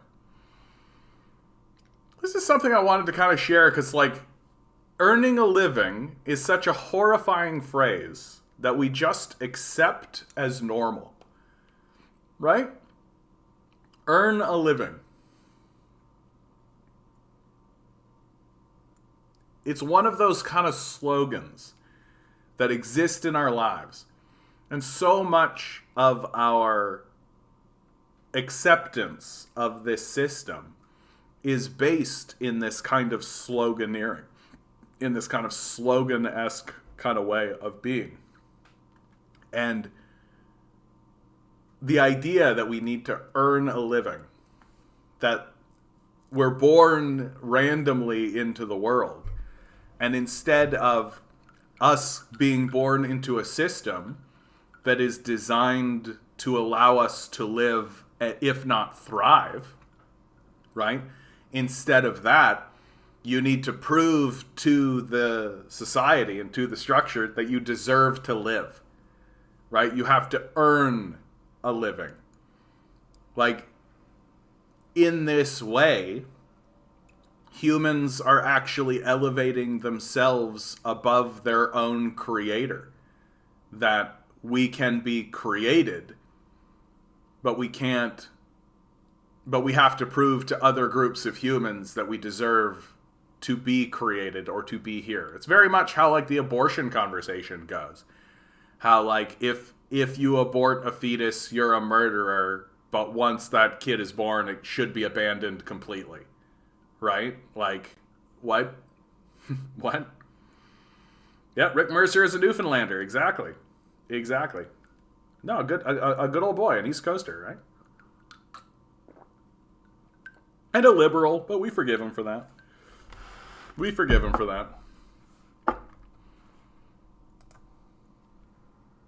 So let's take a turn into straight up communism, right? First of all, good from the Onion. U.S. sends military advisors to peace-ravaged country. Declaring that the current state of affairs had gone on long enough, U.S. officials announced Monday that they were sending military advisors to the peace-ravaged country of Finland. Starting next month, we're deploying a team of our most dedicated and belligerent officials to Finland in an effort to finally bring some war and chaos to the region. Like, The Onion nailing it, right? Just nailing it. Yeah, if a fetus wants to live under capitalism, it needs to get a job just like everyone else, right? And if it can't, then it just needs to get a better job. And if it can't do that, then it needs to get a better education. And if that plunges it into debt that it can never pay off, well, then you should have gone into the trades instead, right? This is the funny paradox of the right on this conversation, right? If you go to school and saddle yourself with debt and then can't get a job, well, then you should have joined the trades. And if you try to join the trades and you can't find a job, then you should have saddled yourself with debt and tried to get an education, right? It works both ways. It works both ways. Yeah, after I got fired from my internship in 2015 when I was struggling in school, I felt like I didn't deserve to live. I mean, that's the goal, isn't it, Alex? Right? The goal is to destroy the morale of the working people, to create a system of desperation, right? To create a system where we accept wages that are getting worse. We accept a society that's in decline because of our base survival. And the truth, if you ask me, of why the system is actually failing is that the capitalists got too greedy about it. Right? The wage no longer pays the rent. It is as simple as that. The wage no longer pays the rent. And if the wage isn't going to pay the rent, then, like, what's the point of participating in it? Right? So their strategy of extraction and abandonment is just cut too deep. It's cut too deep. And because their whole system is chaos, right? It's based completely on, there is no central organizing anything. It's just total chaos. Well, then the landlords are jacking the rent. The owners of the businesses are lowering the wages, right? And they're not talking to one another. And so the wage no longer pays the rent. So the whole thing falls apart. Hi, Jeff. I'm glad you're feeling better. I would like to point out that in China, you would get a replacement kidney in about 3 weeks. Wild. I've often wondered if we allowed fetuses to take on debt, perhaps to repay their parents for the expenses to raise them, if capitalism would embrace parenthood again. No, capitalism is intrinsically anti-family. Like, it's intrinsically, like, by definition. Like, it wants to tear families apart. Like, the entire system is structured to do that. Yeah, Kiri, I owe nearly $15,000 in university student loan. I graduated 10 years ago. Yeah. I had to bankrupt out of my student loans, right? And any Canadian, I say, you can bankrupt out of your student loans after 7 years. So, Kiri, if you're Canadian, you can actually bankrupt out of your student loans, and it'd be cheaper for you. Of course, the United States, proving how, demonically evil it is, student loan debt is one of the only debts that you can't bankrupt out of. Stating explicitly that the role of student debt, that the goal of student debt is to enslave the populace. That's the point of student debt, as a form of discipline against the working class. Like, when you really think about how that structure works, it's so ridiculous. Like, the whole idea that we'll just, like, you get 10 people to go get an education for one job. Like, what do you think is going to happen? What do you think is going to happen? But the reality is that the Americans don't think. They're not planning, right? Their whole, and they explicitly state that they don't plan. Like, for God's sakes, like, 5-year plan is the type of statement that if you say we're making a 5-year plan, people will be like, oh, you're a commie. It's like, no, bro, like, having a 5-year plan, like, that just makes fucking sense. Like, it just makes sense to actually plan and organize things, right? But we don't live in a society that plans or organizes. There's literally no one in the society that plans or organizes anything. So it just, unless it's very, very narrow, right? So like, Amazon has a 5-year plan, but the United States government does not. Oh, pissed off. I'm out of hospital. Good, but bedridden. Can't even walk my dogs. Been relying on the kindness of strangers to come and walk them for me. That sucks, dude. I'm so sorry to hear that, bud. Yeah, you don't like your job? Get educated. Get educated, crippling debt. And no guarantee of a job anyway. Right? No guarantee of a job anyway. Like, there's no connection between the education facilities and the jobs. Right? And there's no concept in our society that maybe the place that's offering the job should also provide that education. Right? That, in my view, it very much should be like that getting educated is part of the job. Right? Like, these two things should be intrinsically linked to one another, but they're not. Right? They're actually disconnected from one another, which is part of the chaos strategy, right? That the capitalist class doesn't care if people are impoverished or debt-ridden or any of that kind of stuff. They don't give a fuck. And in fact, from their perspective, that works to their benefit. Because a person that's ridden with debt can't actually act in their own interests, right? They have to make concessions to the capitalist death cult. Right? That's the whole shtick. It's the reason we do it this way. And like, we should definitely, and it's very telling that like Biden is in power. He could get rid of people's student debt just by himself. Like, he doesn't need to, he can't fall back on the statement that like, oh, it's the Republicans that are blocking me and oh, I can't get it through and all this kind of stuff. Joe Biden could literally sign a piece of paper. Like, he could take a napkin and put it on the table and write on the napkin in a red crayon, student debt is forgiven, and then sign it, and that would be an official document. Like, that's the level we're talking about at this point. Like, literally it is as reductive and childish as that. And he won't do it. Why? Because the capitalists want people to be in debt. It's very, very simple. And if Biden actually forgave that debt, because so much of the capitalist class is built on the suffering and agony of its own citizens, it would actually disrupt the economy. There would be like an economic crash of sorts, right? Because that debt gets used as leverage in other things. I graduated in 2017 from computer engineering. I was told finding a job would be a breeze. Took you 3 years. Yeah, and because of the individualization of everything, right? It carries shame with that. Dude, believe me, I graduated with a fucking degree in theater, right? And everybody shits on me for it. Still, right? Well, you should have gotten a real degree, right? How dare you want to study the humanities? How dare you want to learn something about humanity, about what it is to be a human, about how humans have communicated with one another for thousands and thousands and thousands and thousands and thousands of years. Oh yeah, sorry, I didn't know that the internet was going to exist. Yeah, my bad. I didn't predict the internet. Sorry. Like, it's but we live in a childish society, right? That has found a way to actually argue in favor of its own abandonment, right? That's what this all is, right? Get a better job, get a better education. It's just a way to justify the abandonment of the populace. That if you can't find the job or if you can't do that, well, that's a you problem. Forget about the project of extraction and abandonment. Two people at once pointing out I could be prime minister. Exactly, right? No, I don't have Trudeau's name. That's really what did it. Like, he could have been anything. Like, Justin Trudeau is such an irrelevant figure in our history. Like, he literally is just a name with a haircut. That's who he is, right?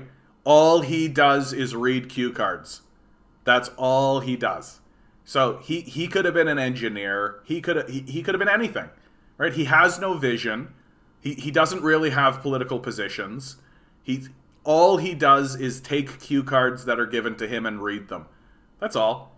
Like, he's not a good prime minister for us. by any stretch of the imagination. And the people who are still supporting him are supporting him out of fear, right? If you don't vote Liberal and Conservative will get in, right? So it's fear. And I think there is a good degree of like Justin Trudeau is my boyfriend, right? I've been thinking about that more and more. Like, there was someone in the chat not that long ago who I'm dead convinced just is looking for internet boyfriends, right? And she didn't like the fact that I didn't align my views specifically to hers, and so she bounced, right? Because she wasn't looking to build a movement or to find the truth or any of this. She wanted a boyfriend. And she wanted me to be her internet boyfriend. And then she was like always talking about fucking Jackson Hinkle or whoever. Right? And I was all like, yeah, I don't really care for this kid. And she was like, well, I'm going to leave them. I'm like, okay, bye. Like, I'm not your fucking boyfriend. But I think that there are people who view Justin Trudeau as their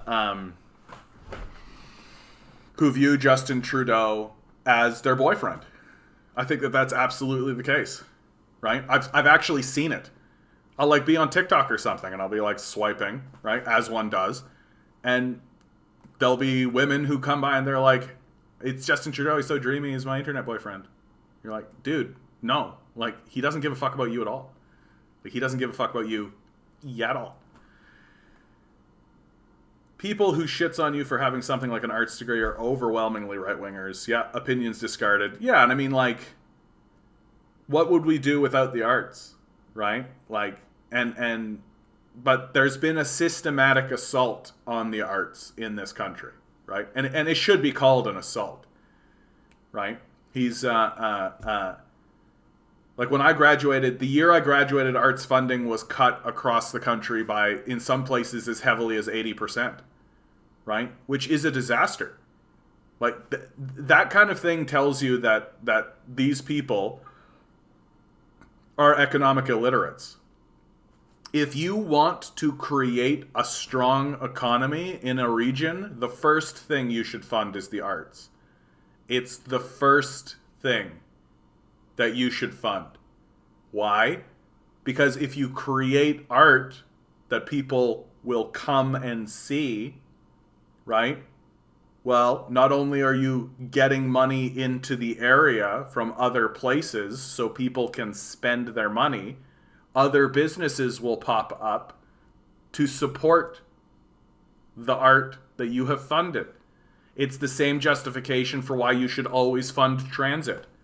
For every dollar you fund transit, you get $4 back or $3 back. Why? Because if you put a transit stop somewhere, businesses pop up around there. Very simple. Like, very, very simple. Oh, yeah, degree in theology. Yeah, absolutely, dude. Yeah, they have to make their own way and create their own spaces. And as I always say, grinning, what the worst case scenario for people like us is that we just die. It's not so bad. This place isn't so nice. JT likes people and he gels with color people well, but has no substance to challenge the status quo. Yeah, he just reads cue cards. That's all. Like, Justin Trudeau has done more for the fossil fuel industry than Stephen Harper did.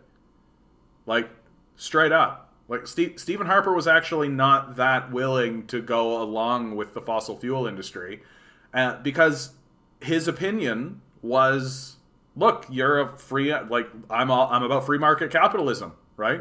You guys say that you're the bee's knees at this and you can run these places without government interference, so do it, right?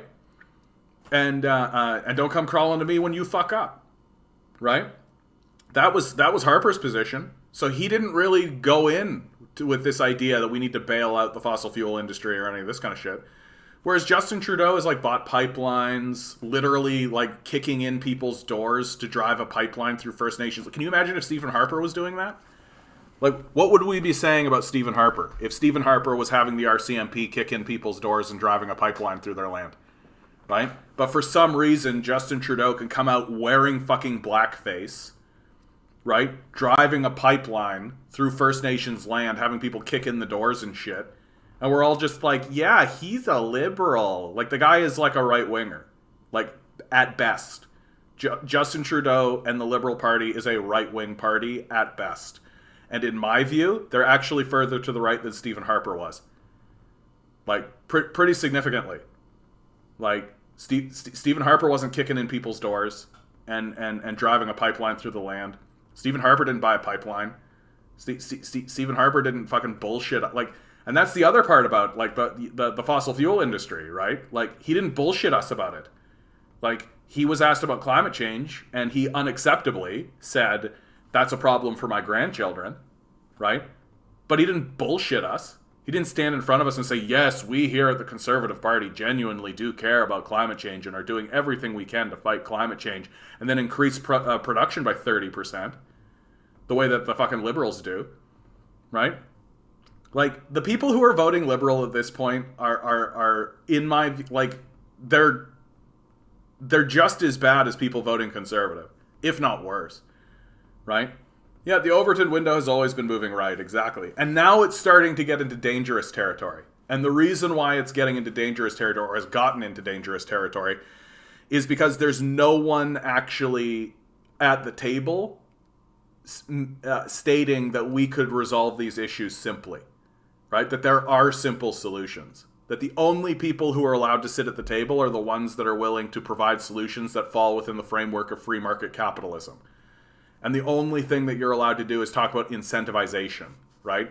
So instead of actually just resolving the problem by mandate, just saying, this is a problem, we're going to solve it, we're solving it, right? So instead of saying that, you know, like an adult would, you got to talk about dumb, like, incentivizations and, like, well, what will the investors think and all this kind of shit and all this blah, blah, blah, blah, blah, blah, blah. And there's literally no one at the table who's actually pointing out, we could solve this problem very easily and we should.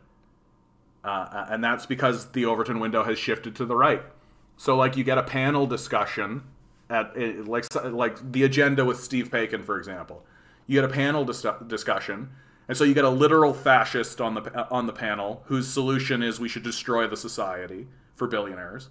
Then you get a right-winger whose solution is, well, we shouldn't destroy the society, but we should definitely subserviate ourselves to the billionaire class and let the billionaires solve the problem. And then you get a liberal whose solution is, well, we should probably put a tax on this and incentivize people, right? And that's the whole discussion. And there's literally no one at the table who's like, we could just tell them to do it, right? That just doesn't exist. Yeah, humanities degrees are extremely tough to monetize, meaning of you are dependent on a capital to create space where you have a job waiting for a long time. Yeah. Yeah, that's interesting. Stephen Harper signed my citizenship certificate. There you go, bud. Right? Like, looking back on Stephen Harper's administration, right? Especially through the lens of this current liberal government, like, Harper's greatest sin was his support for the Iraq War, right? And his warmongering generally, right? Like, the funding of neo-Nazi groups in Ukraine, he would have been all about that, right? But, like, these liberals are also doing that. So, in that regard, they're equivalent. And so that leads you to, like, okay, well, what did Stephen Harper actually do? Like, what did he actually achieve? And he, like, created a lot of trade deals. Like, Stephen Harper was pretty pro-China. Like, he was pretty explicit about how he was like, the United States is we cannot attach our wagon to their star, right? And so he was doing everything he could to economically kind of move away from that, which in my view is his legacy. And he gave us the childcare benefit, for God's sakes. Like, what have these liberals done? They erected the CERB and then dismantled it, right? That's their legacy. And then bullshitted us about basically everything else. Like, they're not rising to the occasion by any stretch of the imagination. Reconciliation is a legal word the Canadian government is using to continue their entrenchment of the Indian Act. I think you're right. Yeah. You can entertain millions of people with one actor. That's the kind of profit they want. Capitalism can't handle millions of entry-level humanities students. Yeah, because, like, no, but the real threat of the humanities and the arts. Have a good one, Alex, bud. Always good to see you. I'm glad you're doing well. The real reason you have to destroy the arts is because the artists are capable of articulating things and creating new languages in order to describe what is happening in the society, right? You want, as a capitalist, you want a society that is incapable of even articulating and discussing their enslavement. Like, you don't want people to actually be able to comprehend, understand, and articulate their enslavement. And that's what the arts are doing. And that's what the artists do. Like, take a look at, like, Don't Look Up, right? Take a look at something like Joker, right? Like, why do you think the establishment goes against these? And, like, why do you think they downplay the importance of those films, right? It's because they are a group of artists articulating something very serious and very real about the nature of their own societies, right? Like, Joker is about what happens to people if they have mental illnesses in a society that abandons them. Don't Look Up is about what happens to people who ignore reality, right? Like, these are intrinsic artistic statements, and the capitalist system needs to destroy them, right? They can't allow them to become ubiquitous. They can't allow them to become normalized. They can't allow them to become powerful. Because, like, artists can become the leaders of countries, right? Like, artists can become the leader of countries and can galvanize people and can capture the imagination and politically galvanize people. And the capitalists don't want to deal with that, right? So how do you do that? You destroy the arts. You corporatize the arts. You create a banal kind of artist. And that's why I like Disney, for example. I shouldn't talk too much about Disney. Every single time I talk about Disney, the stream goes down. Have you noticed this, guys? Every time I talk about Disney, stream goes down. Let's see. Let's try my luck. That's why Disney keeps pushing on copyright law, right? Because they don't want people to actually be able to meaningfully critique their work, right? Because how do you meaningfully critique work that's being produced as an artist? Well, you take those characters and you take that story and you critique it. And you retell the story, right? And they don't want that done. Down south, they paint warplanes with LGBT flags to make the killing machine more inclusive. Exactly, Isaac, right? Boy, I'm so happy that the bombs I'm getting that are being dropped on me are inclusive bombs, right? Oh, man. Like, can't have a discussion about the nature of war. Can't have a discussion about the war machine itself. And can't have a discussion about the class-based politics surrounding that. But, oh, wow, they painted it with a LGBT flag. Oh, wow. I still can't justify the price he paid for his haircut. It's probably a lot, eh? Like, they probably pay a lot of money for that haircut. Yep, Stephen Harper literally made a formal apology to the Chinese railroad workers in Canada. Stephen Harper was also the beginning of the Truth and Reconciliation Commission here in Canada. Right?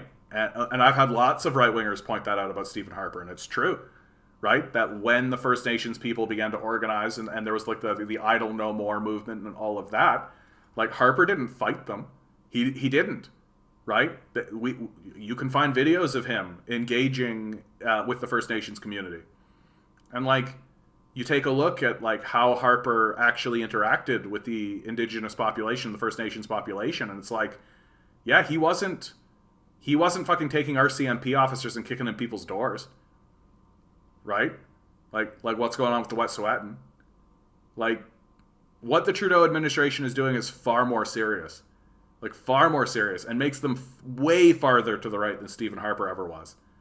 And you can disagree with a lot of what Stephen Harper said and a lot of what he did. But, like, when I look at his administration, especially, like, in the guise of, like, the Overton window shifting and all of this, he's more of a liberal than Trudeau is. Pretty significantly, if you ask me. As a gay man, the price Harper was paying for his haircuts he should have been looking majestic. Yeah, Harper did look like a dweeb. Like, that was something for sure. Right? He looked like a dweeb, and he couldn't get away from it. He could never not look like a dweeb. And, like, remember when he, come on, like, when he, Stephen Harper, piano, yeah.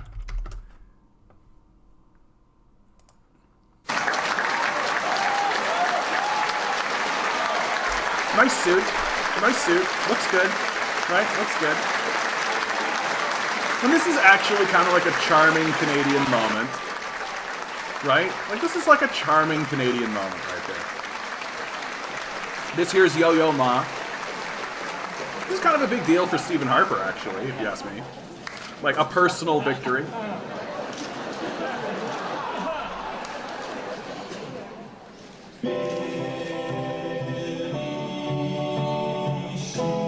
But he looks like such a dweeb, right?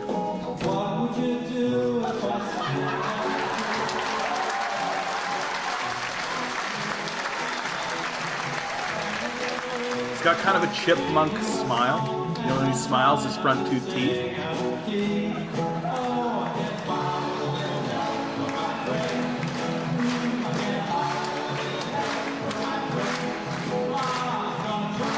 This is actually kind of a nice little moment from Mr. Harper, you know?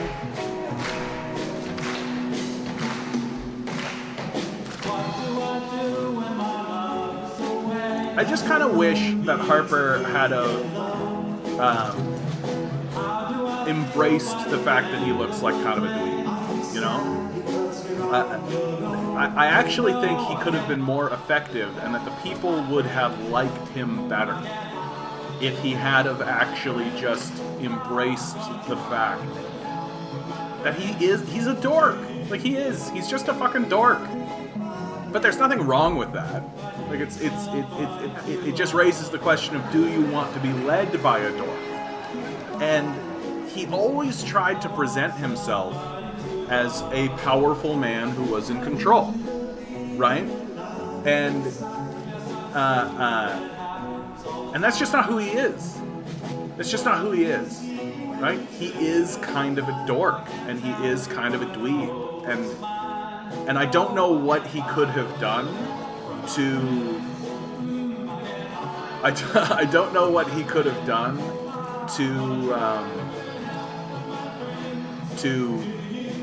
but it's that classic, like, Tyrion Lannister statement, right? That you take the weapon that they're using against you for yourself and you use it as a shield, and then they can't use it against you. And if he had somehow been able to do that with his dweebiness, I think people would have been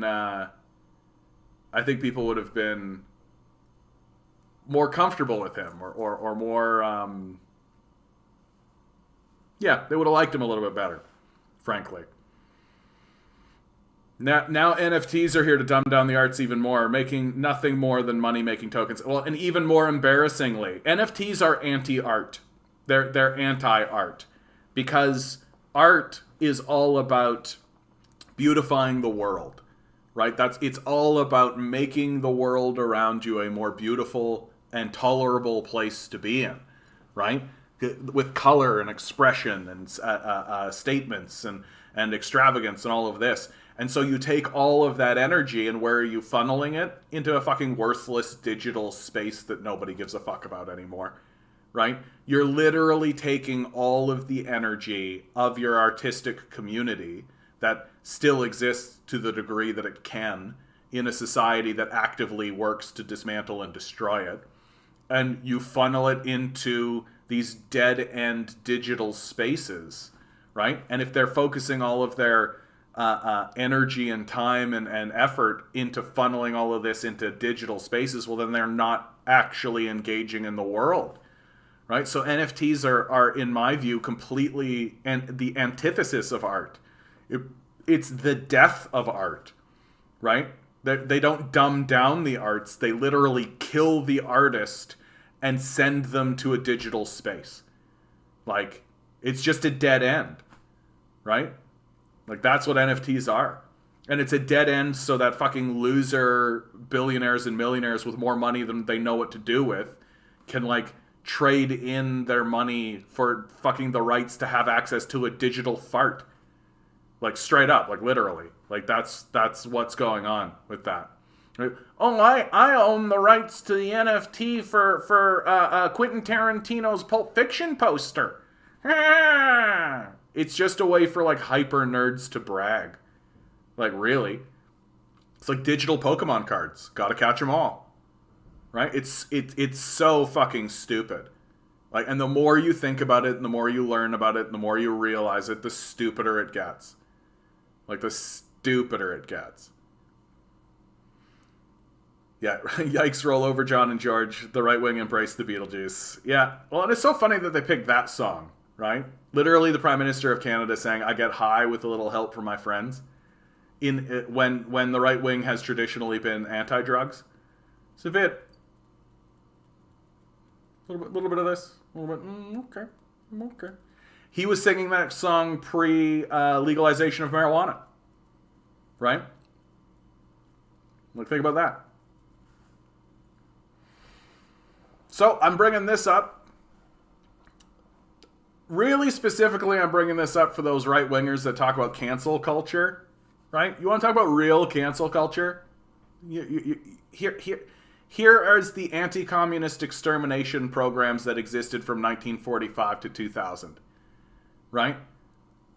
Like, and all of them, of course, are completely backed by the United States. Right? These are purges of countries. There's your real cancel culture. Like, fuck this nonsense that, like, I said something racist and now people don't want to hear from me no more. It's that cancel culture that you say, like, as you're on Fox News, right, blaring it over the national airwaves. You, like, go on Joe Rogan and talk about cancel culture with 11 million viewers, right? No, dude. The real cancel culture are these anti-communist purges that have existed throughout the world, right? And the McCarthy era. There's your real fucking... cancel culture. You want to talk about fucking cancel culture? Like, Jesus. Jesus. Faith in Bagara. Here is a chart. Of course, this is Jen Zedong, right? So they're constantly trying to find this place. Apparently, this chart comes from a book called Farm to Factory, a reinterpretation of the Soviet Industrial Revolution, which is a book that I'm interested in pursuing and finding. But for $61... maybe I'll go to the library on this one. To say that history's greatest economic experiment, Soviet communism, was also its greatest economic failure is to say what many consider obvious. Here, in a startling reinterpretation, Robert Allen argues that the USSR was one of the most successful developing economies of the 20th century. He reaches this provocative conclusion by recalculating national consumption and using economic, demographic, and computer simulation models to address the what-if questions central to Soviet history. Moreover, by comparing Soviet performance not only with advanced but less developed countries, he provides a meaningful context for its evaluation. But here we have a volume of industrial output, percent of 1929, right? So USSR, 1929, it's 100 down the line, right? 100%, because that's your baseline. You start at 100%. So you go up year by year, 1930. Well, USSR goes up 29.7%. USA, Great Britain, Germany, they all go down. Only France goes up, and it's only by 0.7%. 1931, oh, holy shit. It's gone up another 30%. Meanwhile, the United States, stagnating. The rest of these guys going down. 1932, USSR goes up again. By 1933, so in the space of 4 years, it's doubled its volume of industrial output, while the rest of the world has declined significantly. Yeah, the USSR was a huge failure. Enormous failure, right? Enormous economic failure, didn't work. Communism never works. And more I learn about the issue, the more and more I learn about the subject, the more and more I realize that, like, yeah, if you don't know anything about the subject, you can make any claim you like about it. That's really what it's coming down to. That the anti-communist rhetoric that exists here in North America is a form of reefer madness. That we were a society that banned marijuana, a plant, while simultaneously smoking another plant, right? Calling marijuana the devil's weed, right? Calling all this stuff. Farm Factory is available on LibGen. Do I know what LibGen is? That seems like one of those things that, like, I don't know what it is until I finally find out what it is. Oh yeah, this is. I gotta bookmark this. Here we go. Bookmark. Farm to. I like books is the problem. All right. Hot tip. Thanks, grinning. Hot tip. Like reading off the screen is actually quite difficult on the eyes, and I'm getting old. And that's why they shut them down, USSR, fighting for freedom of the West. Yeah, I mean, and and they did it in exactly the way that you expect, right? They corrupted the political system, and but we've reached a point of reefer madness with it, where like there's a hysteria just like there was a hysteria surrounding marijuana, right? With reefer madness. Well, with communism, there's a hysteria. Like, people can't see what's in front of them, and people can't understand or don't want to understand what it is. It's just communism is demonized. There is no nuance. There's no potential for nuance. And then also you find, like, I have had multiple conversations now. On this stream, I've had several conversations. And I've also had several conversations online, and I've had several conversations in real life where someone has said to me, oh, the communists went after my family in this period of time or whatever. And I start asking, like, oh, okay, so, like, who were your parents? Like, they were living during this period of time? Oh, okay. What did they do? Oh, okay. And you start picking at them, and you start you start to realize, oh, your grandparents were probably fucking Nazis, bro. Like, sounds to me like your grandparents were fucking Nazi collaborators, and yeah, you would run afoul of the communists if you were a Nazi collaborator during the period of Stalin, for sure. Like, for sure. And the period after as well.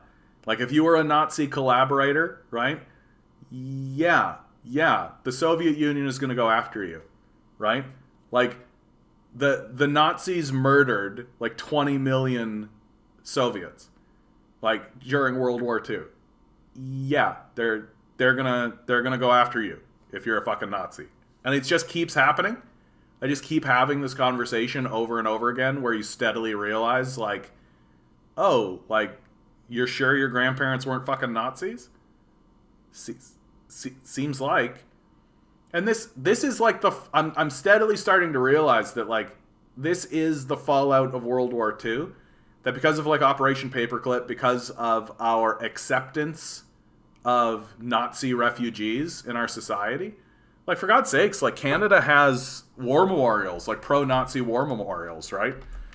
Canada Nazi War Memorial.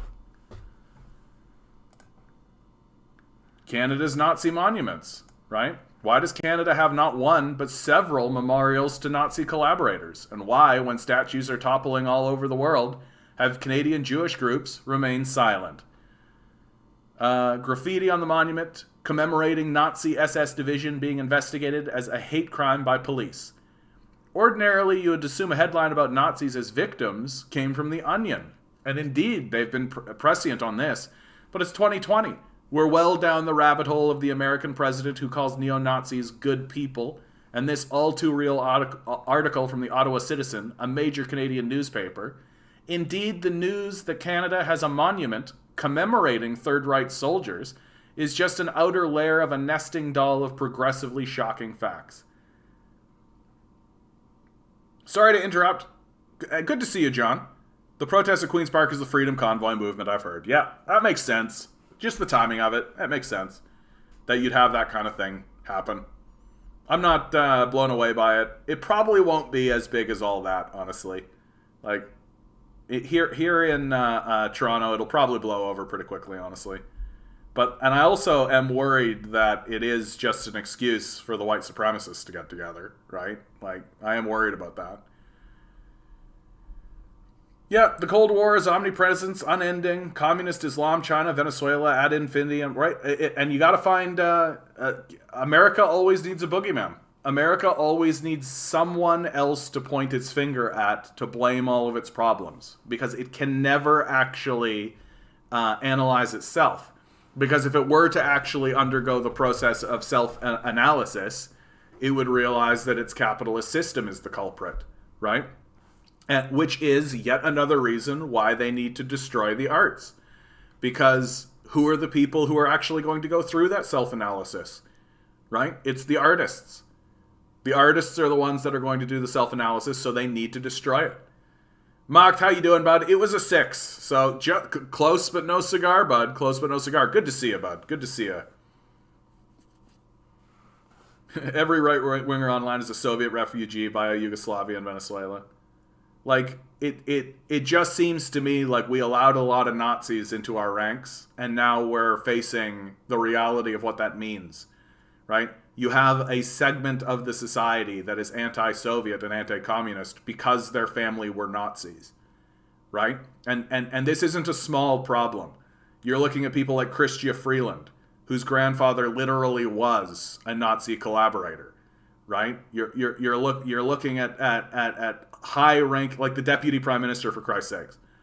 And so of course they're going to be anti-communist. Of course they're going to be anti-Soviet because their family were fucking Nazis.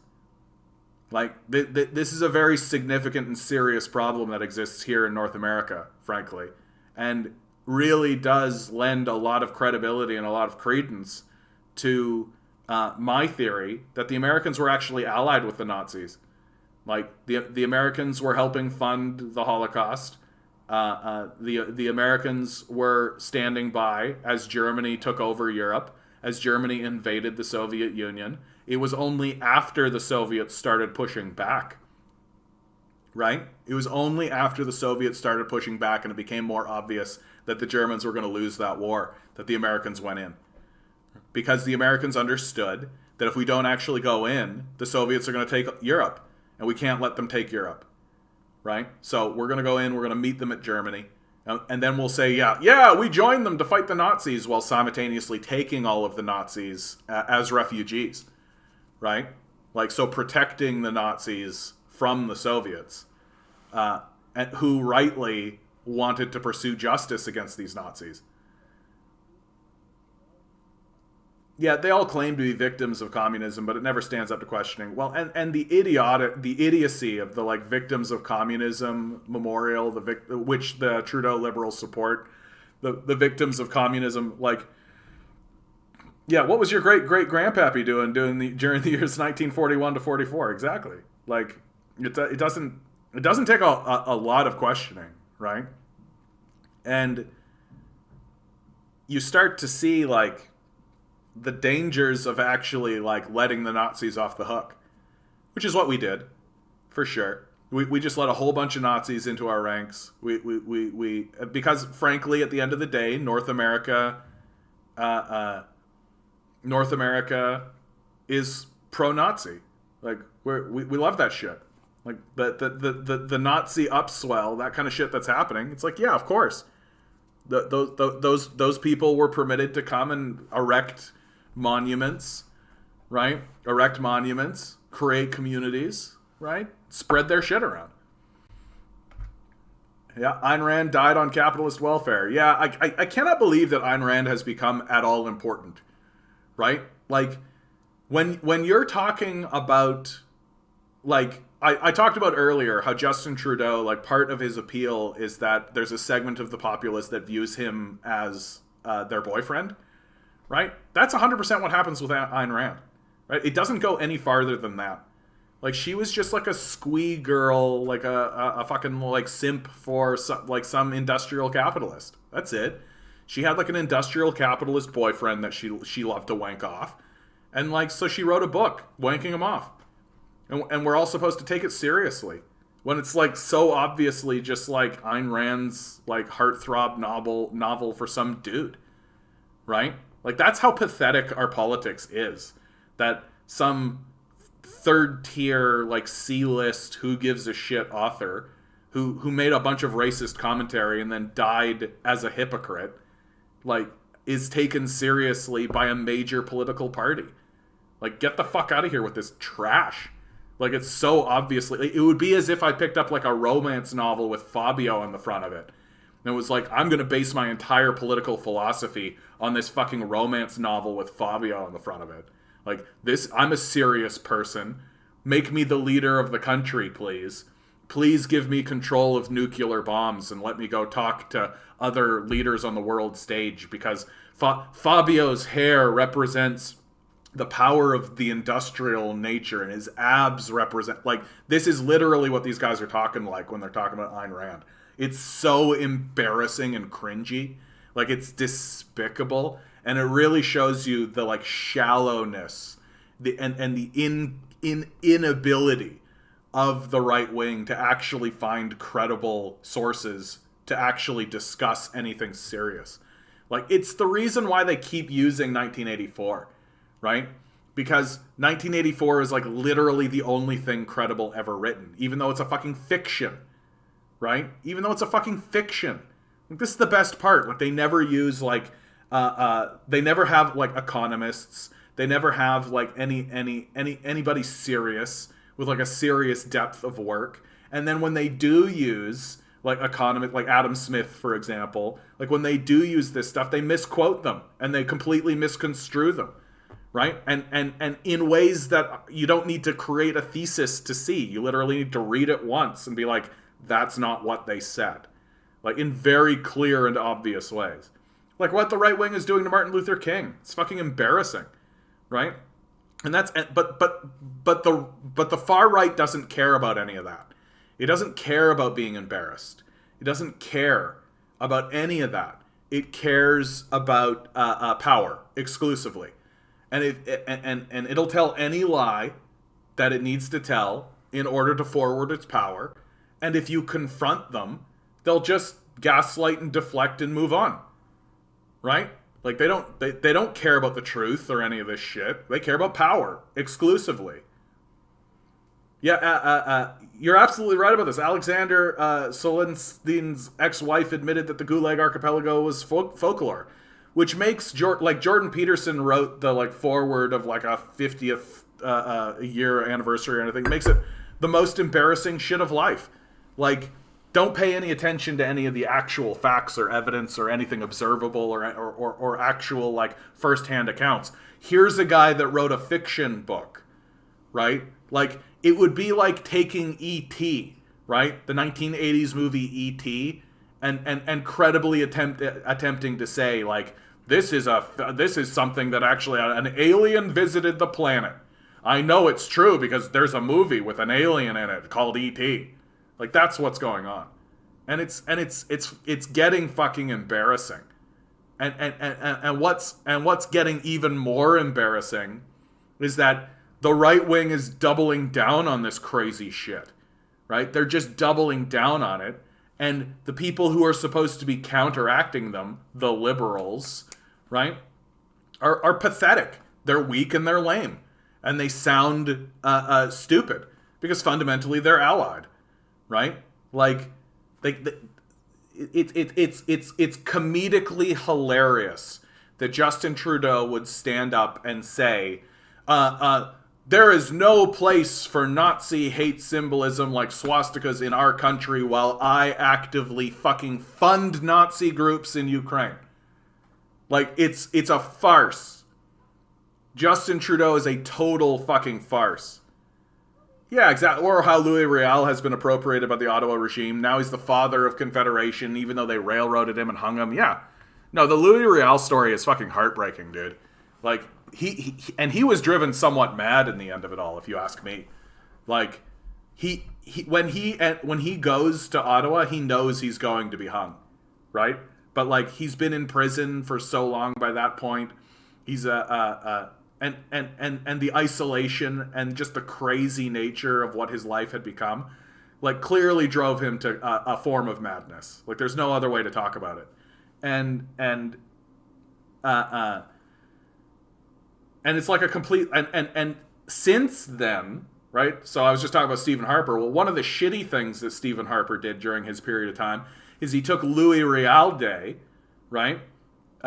Which February 15th, right? Louis Riel Day in Manitoba, and he turned it into what? Family Day, right? Here in Ontario. It's called fucking Family Day, Right? It's the most garbage bullshit of life. Like, no, bud. Louis Riel, please. Can we have a genuine, serious conversation about Louis Riel? But this is how it is, right? The revolutionaries or the critics get fought against and then killed, and then their legacy is appropriated and then cleansed, right? That's what they've done to Martin Luther King, right? They literally like have taken Martin Luther King as the revolutionary figure that he actually was, and they've just cleansed him of all of that, and basically, like, especially from the right, they've just like just shrunk him to this. I want to judge people by the quality of their character and not by the color of their skin, which is why we need to get rid of critical race theory, right?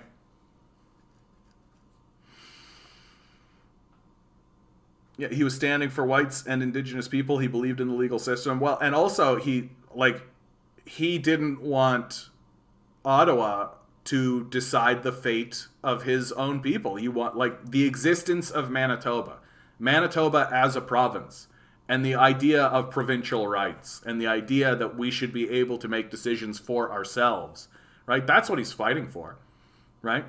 He wasn't necessarily against like the federal system, but he certainly was against the federal system telling people what they could and couldn't do, right? In very clear and basic ways too, like very clear and basic ways. Like, and people should be able to make decisions for themselves in their own society and in their own communities, right? Like, it's pretty pro-democratic, frankly.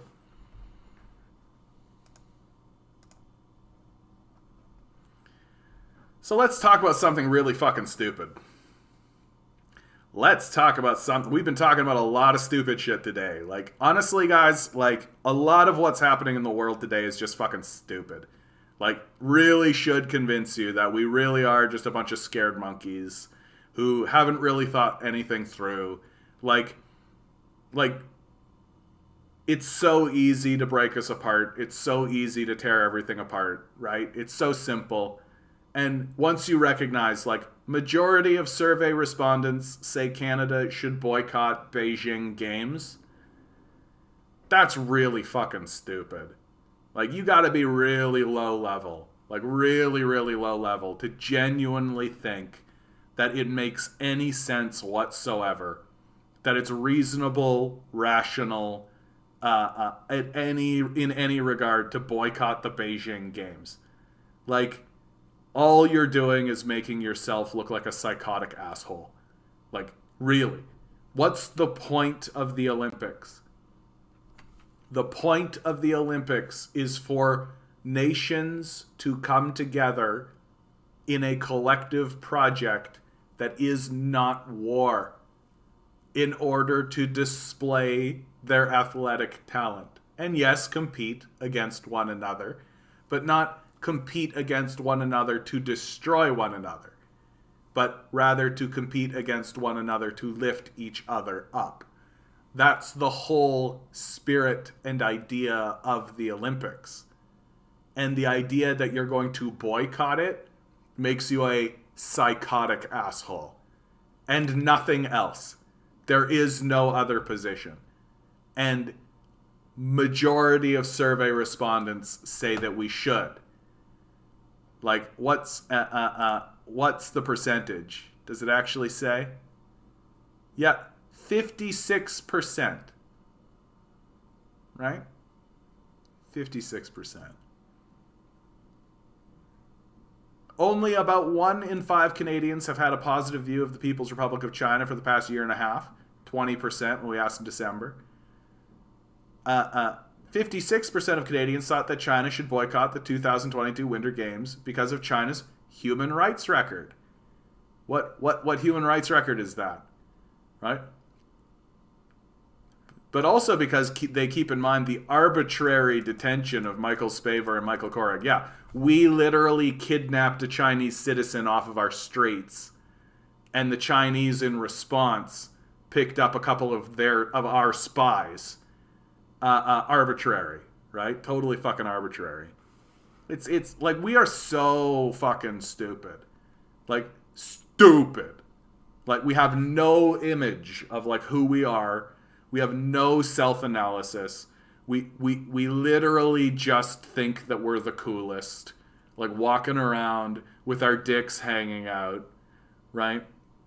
And the generational gap that is usually present on nationwide public opinion research is not prominent on this matter. Majorities of Canadian aged 18 to 34, 59%. 35 to 54, 54%. 55 and over, 65%. Like, yeah, and of course they're shady as fuck. They're spies. Like, I mean, and let me be really clear about something here. I'm not anti-spy. Like, I am not. Like, I'm not anti the idea that we should have eyes in the society, that we should have ambassadors, diplomats, and spies. Like, really. Like, yeah, we should have, like, international observers and international viewers. Like, for sure. And, like, of course spies are going to get into dumb shit. That's what they do. That's their whole job, right? Like, but the idea that the detention of the two Michaels was arbitrary is the most ridiculous bullshit of life. Like, it literally discredits this organization to not actually say that it was done in response to them picking Meng up off the streets. Like, the Americans told us to kidnap this woman off the streets of Canada, and we did. That's what happened, right? And we expect, what, the Chinese are just going to be like, oh yeah, okay, you kidnapped a Chinese citizen, but okay. Like, no. They're going to do something about that, right? And what did they do? They grabbed a couple of spies. It sounds fucking pretty normal to me, honestly. Sounds fucking normal to me. Sounds like international politics to me. Oh, you pick up a couple of our people, we pick up a couple of your people, right? Hey, maybe don't kidnap. And doesn't that just strengthen the idea? Like, wouldn't you want, like, if you were hanging around in China and the Chinese just came and kidnapped you off the streets and detained you, right? Wouldn't you want the Canadians and the Americans to turn around and detain someone else and create a diplomatic incident over it? Right? Isn't that what you want? Oh no, you would prefer they just shuttled you off silently and the Canadian and American government said nothing? That's what you prefer? Like, we're very, very dumb. Like, we're very, very dumb. Like, I'm fairly forgiving of the Canadian people in lots of regards, but on this one, it's just stupid. And the end result, like, the end result of this kind of stuff is that it just reaffirms in people's minds that we're assholes. Right? It just isolates us. Like, that's why it's so fucking stupid. Right? Like, I would be more forgiving if it was like majority of survey respondents have a negative view of China, especially given the amount of propaganda we're bombarded with. But to take it to the point where you're willing to actually, like, boycott something that is literally designed to foment peace, that is literally designed for diplomacy, that is literally designed so that nations can discuss issues with one another in a peaceful way on the backdrop of friendly competition. Like, and you're just saying we should not participate? Well, doesn't that make you the fucking asshole? Right? It's ridiculous. It's totally fucking ridiculous. And then let's extend that. Oh, so you think that we should boycott China then? Okay. Well, at what point are you the isolated one? And that's exactly what's going to happen to Canada and the United States. We're going to grab each other by the hands and look lovingly into each other's arms and then get fucking painted into the corner. And just fucking forgotten about. Because we're not that important. Really. Like, we're not that important. We don't have a manufacturing base. We don't make anything. So nobody needs anything from us. Because we gave it to the Chinese. Right? So that's done. Nobody needs to trade with us, really. We have resources, but so do a lot of fucking countries, right?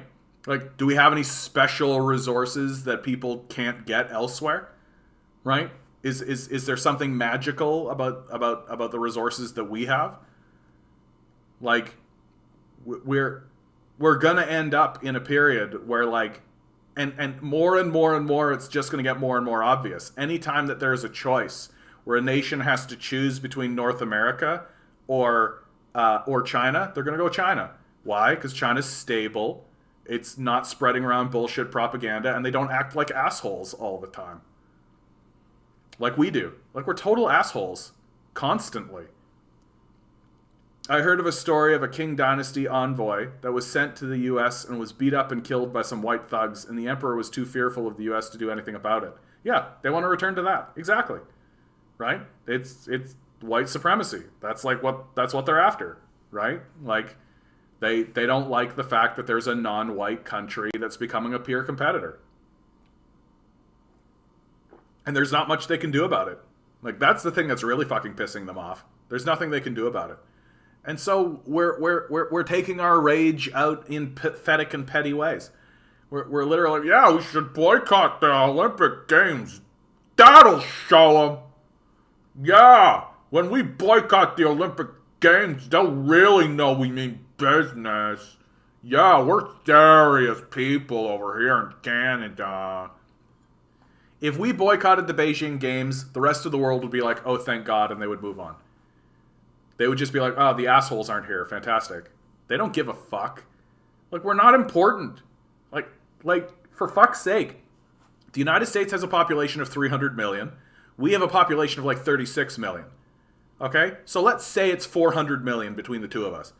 Okay. China has a population of 1.6 billion. Right? Who gives a fuck? Like, who gives a fuck? We're not that fucking important. The only reason anyone pays attention to us is because we're so fucking dangerous. That's the only reason. Because we're fucking lunatics. Right? Who's the only country on the face of the planet that's ever nuked anybody? Right? Who are the countries that actually fucking go to war with, like, tanks and shit? Like, who are the countries that have been having wars of aggression and blowing up the place for the last 40, 50, 60 years? Right? Has it been the country of fucking China? Has it been the communist nations? No? Oh. Like, and more, like, the Europeans especially. Like, the Europeans are getting skittish, man. Like, they are really getting to the point where they're like, hey, haha, like, the American system's starting to look pretty familiar to us here in Germany. Haha. Isn't that fun? Isn't that cool? Yeah, we've seen this shit before. Haha. Maybe not. Maybe not. Oh, you want to boycott the Beijing Games, eh? Haha. Yeah, that's cool. Like, and let's not fucking pretend like the United States can't just goddamn lose its mind. Right? It fucking can totally just lose its fucking mind. Right? Like, it can just 100% decide that, well, if no one's gonna think that I'm the great cool guy anymore, then I'm just gonna fucking blow everything up. That's a strategy they're already using. Right? Part of the reason why they are destroying the Middle East, right? They destroy Afghanistan, they destroy Iraq, they try to destroy Iran. A reason why they destroy the Middle East is so that China and Russia can't develop it, right? So that it literally is, if I can't have it, neither can you. And so what happens when that becomes like the issue and the way that the Americans start to talk about the entire fucking world? That if I can't have it, neither can you. Right? And if I'm a fucking European looking at the Americans and looking at the way they're thinking and looking at the way that they're fucking voting, I'm starting to get a little bit fucking nervous about all this shit. And stuff like this, right? Majority of survey respondents say Canada should boycott Beijing Games. Like, that's so fucking dumb. And like 60% of the populace thinks that way. Like, I can't think of a stupider position to take. 60% of us think it's good. Like, even if I was anti-China, I would still say this is fucking stupid. Like, no. All you're doing is proving you're an asshole and removing yourself from the conversation. Like, one of the few peaceful conversations that we actually have with other nations. And you're just removing yourself? You're a dumb fucking moron. Even if you did think these people were fucking like Hitler-level fascists, you're a dumb fucking moron. Yep, many think tanks in DC overtly demand we destroy Taiwan before China reintegrates it. Yeah, it is a war strategy, right? Like, and like, if you destroy it, then they can't use it and they can't do anything with it, right? And China's reintegration of Taiwan is inevitable. Like, that's an inevitability, and the United States is not going to be able to do anything about it. Like, And get ready for that. Like, really get ready for that. It's for sure coming. Like, there is going to be a moment where the Chinese are just going to, like, move their boats in. They're going to surround Taiwan. And, like, it'll be Xi Jinping or one of his diplomats walk onto Taiwan and be like, ah, yes, it is good to be in the province of Taiwan, here in the country of China. And the entire world will be like, oh! And then that'll be it. Yeah, that's the level of world leadership the U.S. has sunk to. Grinning, that's the level of world leadership the U.S. has always had. Don't fucking pretend it's been better. It's always been this way. It's always been this way. The United States has always embarked on these ideas. The ideals of destroying places so other people can't use it, that's always how America has operated. If I can't have it, neither can you. Right? Like, 100% that was their entire strategy with, like, Vietnam and Cambodia and Laos and all that. Right? Just carpet bomb it. Just fucking carpet bomb it. Right? There's something like 70,000 unexploded bombs in Laos that still kill people to this day. Right? And it's just completely like, we need to staunch the spread of communism. Well, what do you think they're doing? They're fucking blowing the place up so the communists can't use it. So they can't fucking organize themselves or get anything fucking done. Right? And I've had, like, fucking imperialist... my favorite is when people talk about and the communists came in and they did terrible... Like, literally they're trying to restructure their society in rubble, dude. Like, there's no... Like, you can't simultaneously commit an atrocity against the people and then critique them for it. Like, it's exactly why Sam Harris discredited himself as a credible intellectual. You don't get to invade a country, right? Torture its citizens, blow the place up, shoot its children in the streets, and then critique its culture. Like, it's just so obviously white supremacist garbage, right? And that's Sam Harris to a T. And which is why he's not a credible intellectual and nobody gives a shit what he thinks anymore. He can't even get on Joe Rogan anymore. Right? Like, nobody gives a shit what this guy thinks because he's an idiot. He's just a fucking racist. And, like, but, like, the reason he gains in popularity is because a large number of Americans support it. Right? Like, and as America declines in its power and prestige, it's going to lose its mind. It's not going to go quietly. It's not going to be silent. Right? It's going to go out with a fucking bang. Right? It's going to go with a fucking huge-ass bang. It's just a question of who's it going to blow up. Like, where is it actually going to drop its bombs? Right? What is it actually going to do? And it's going to be a form of madness. It's going to be like a form of madness. It's just going to be this, like, chest-thumping, overly... yeah, exactly. Angelina Jolie, they have nothing. The Iraqis bombed to shit, but they're free. Yeah, exactly. Like, the purest expression of white supremacy, right? Like, the purest expression. Like, we have done everything we can to ensure that their lives are as terrible as shit, but because they are subserviated to us, their lives are better. Right? It's the same shit we said about black slaves. It's the same shit we said about the genocide of the First Nations people, right? Like, oh, they were living as savages before, but now because there are slaves, they're better off, right? It's the exact same expression, and like, and it's going to fucking blow up in these Americans' faces, like, really, it's gonna blow up in these Americans' faces that they're going to get into a position where the rest of the world is just going to fucking ignore them, and if they actually pick a battle with somebody who can fight back, they're going to lose. And how do I know they're going to lose? Because they don't have a fucking manufacturing base. Right? Like, they don't have a fucking manufacturing base. And honestly, like, if the Americans started picking a war with somebody who actually started to, like, bring it home for them, the whole place would fall apart. Like, America's not stable. Like, and it's obvious that it's not stable. Like, this whole trucker convoy thing should show you that it's like our country's not stable. Like, we have no sense of unity. We have no sense of cohesiveness. We aren't all in this together, right? We've been completely divided along every single line that we can be divided. We refuse to actually discuss the only issues that matter. Like, if we actually do face like a large threat like war, it'll destroy us. It'll totally fucking destroy us. We're not ready for that shit. We're not grown-ups, right? Like, we're not prepared to face like a unified oh, here you go. Saturday, February 5th at 12 p.m. Truckers will be at Queen's Park to protest Doug Ford. Now is your chance to be there. See what happens. That's fun. Saturday, February 5th. I'm probably at work.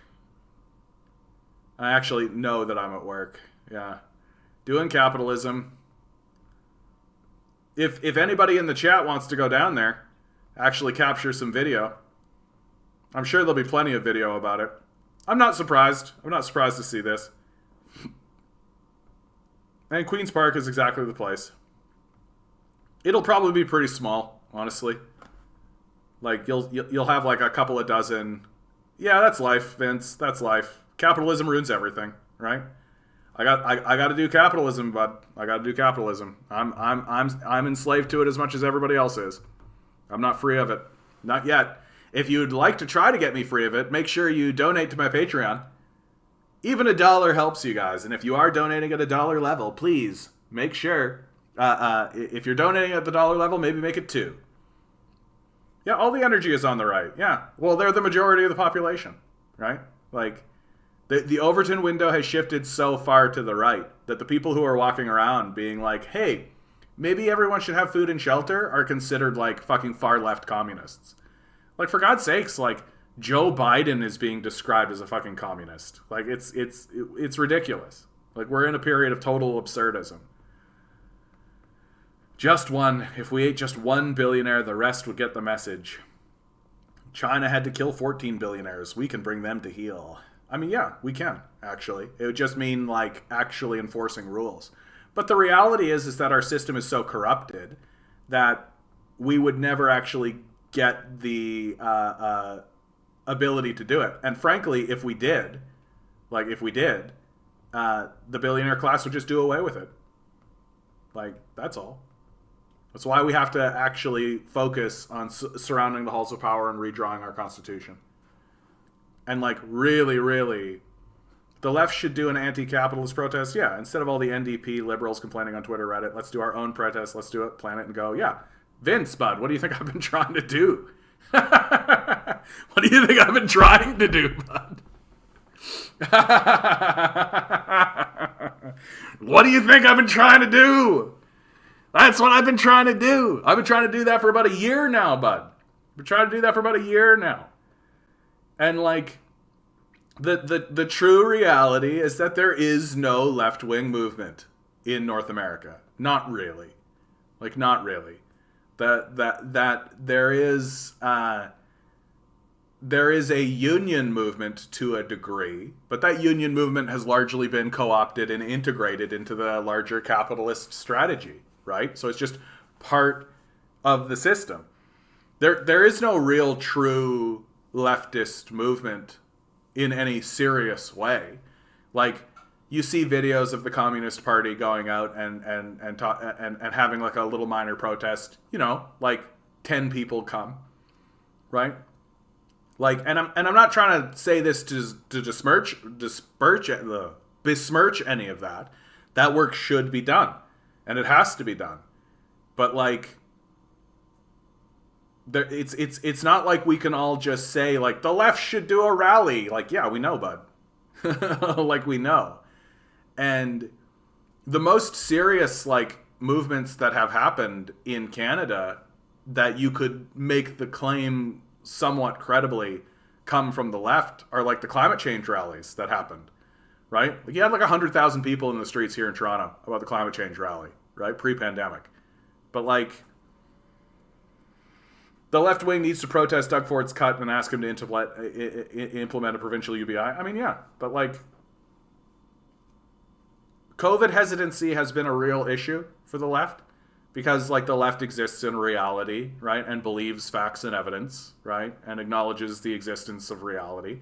And so that makes it very difficult to try to organize a protest during a period of time where there's like, you know, a pandemic on. Have a good one, Granning. Good to see you. I'm almost done today anyhow. And like, we do need to start organizing and galvanizing people into the streets. But there's a lot of hesitancy on the left. There's a lot of hesitancy. And like, we don't have the same level of resources, right? Like, we don't have the same level of resources as the capitalist class by a long shot, right? And if we don't have resources, we can't build a sustained movement. We like, it's all well and good to say we need to go like surround the halls of power. I mean, yeah, I've just accepted the left is lost. That's why we're descending into these endless, insufferable debate bros. Yeah, and like the debate bros are, that's exactly the way to describe them, right? Like, they're not attempting to galvanize the populace. They're not attempting to actually do anything meaningful, right? They care about their business model, right? And so while their views could be considered leftist, right, they're not actually enacting anything serious. They don't threaten the power structure in any meaningful way, right? Because they care about their business model more than they care about the movement. Very straightforward. And that's people like Hassan. That's people like Vosh. That's people, yeah, chasing clout. That's people like Jackson Hinkle, right? Like, they don't care about any kind of meaningful change in their society, right? They care about being a commentator of it. And it really is like we're saying, like, we need to get our own team in the game. Okay, well, it's not these guys, because they're just interested in being the commentators off on the side, right? Like, they're not interested in actually getting into the game or doing anything meaningful, and which is unfortunate because a lot of them could be very useful in that regard. You think about somebody like Hassan, for example. Like, there's a guy with real money, right? Like, that guy just bought a $2.6 million house. Like, that guy actually has money. He could actually be useful for like, Hinkle is he's a young kid. He's a young kid. There was somebody in the chat for a little while who got me. She really wanted me to learn more about Hinkle because I think she was convinced I was going to be like, oh yeah, Hinkle, he's the new face of the movement or something, right? And I'm just like, no, he's a young kid who doesn't really know what he's doing. He's like Entertainment Tonight for the left. That's all, right? All of his videos are like, this person smashes this person, right? Person, verbs, person. Like, that's all of his content. And so he's just like Entertainment Tonight for leftists. Like, Chris Hedges, Schools, Kalinsky, right? Like, it's not meaningful, right? And I actually find him to be just boring, frankly.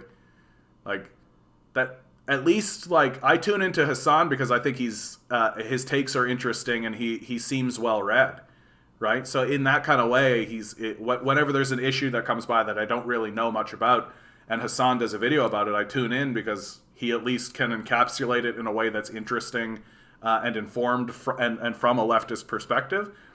But when I click his videos, the recommended vids are Jordan Peterson and right-wingers. Yeah.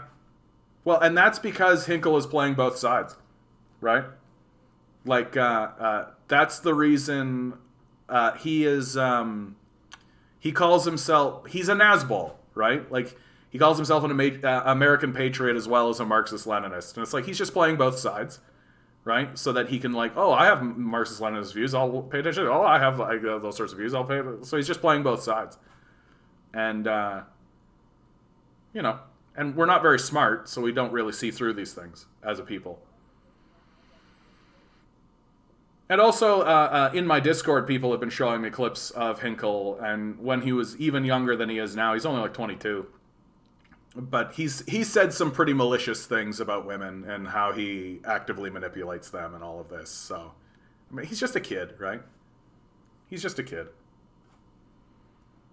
Yeah, but that's fairly common, I think. Like that's like it's fairly common that like when I watch a left winger, the next thing that gets brought up is Seth Meyers and Stephen Colbert, right?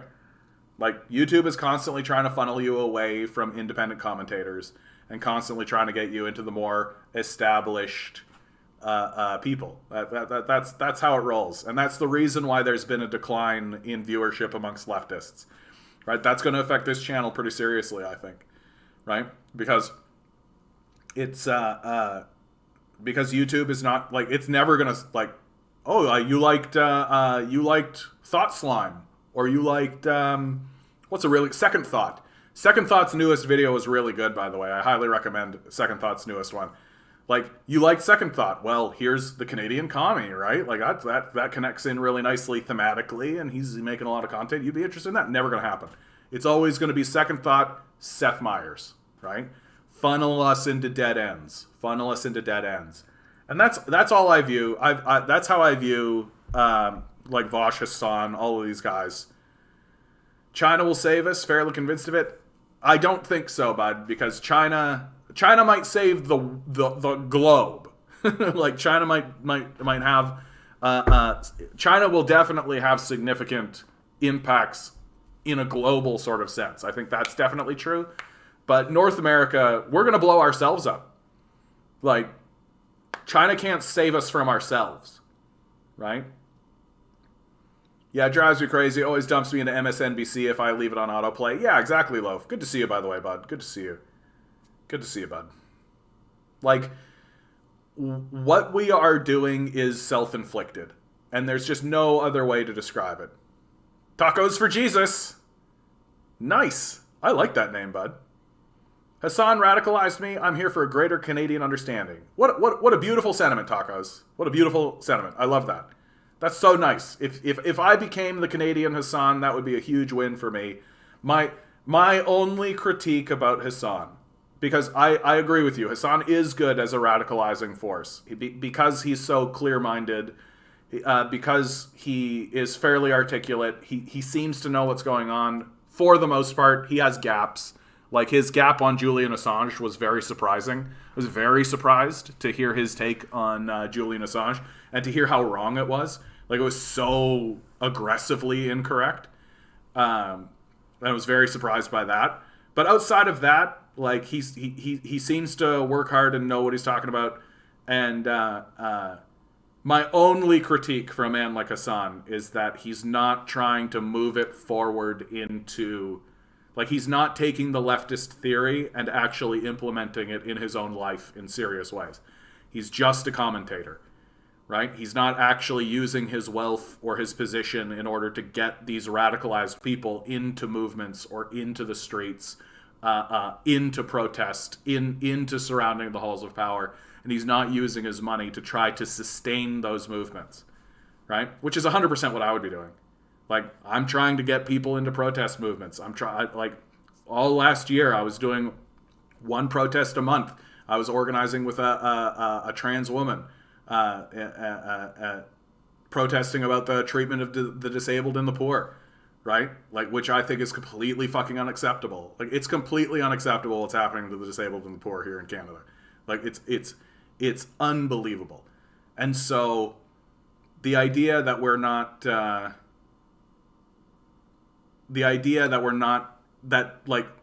and so that's, well, and like, I don't like to critique leftists usually because, like, I find that it can become very petty very quickly. Like, you can see that with, like, the way that Sam Cedar's a good example of this. Like, when he starts to critique other commentators, he gets very petty about it. And yeah, really weird vibe on the left lately. Yeah, and it's for this reason, because people are trying to find a way to buy in instead of a way to overthrow it, right? They're trying to use these platforms in order to feed themselves, and that means that, like, if someone like Hassan was to start doing what I suggested, well, do you think these platforms would probably go after him? Do you think they would start demonetizing him? Do you think they would start doing that? Probably, right? Probably. I'd like to recommend Socialism for All for theory learning. Yep, very high quality analysis. Seen John comment on his videos. Yeah, absolutely. So Socialism for All absolutely is. His stuff is like when you talk about somebody who's talking about theory. Socialism for All is like at the forefront, and his dedication to it. He has read out loud a lot of stuff and created like an audiobook style, which is very, very impressive. His growth has been swift and it's been well earned. He's an asset, a definite asset. Yeah, trying to research off the beaten path on the Holodomor. YouTube wasn't having any of it. Of course not. Of course not. Why would YouTube actually inform people about what's going on? Right? Like that's not how YouTube rolls. All right, guys.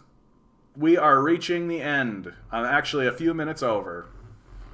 I'm so glad you guys are here. Every day, I think it. Every day. You guys make this such a treat to do. Even on days when I think to myself, like, oh, the stream, and I don't want to do it. Like, literally 5-10 minutes in, and I'm just like, you guys are amazing. Like, this is so good. I'm so happy you're here. I'm so happy that we can all come together and actually talk about this stuff, and we're not isolated and alone. That would be the worst of it, being isolated and alone.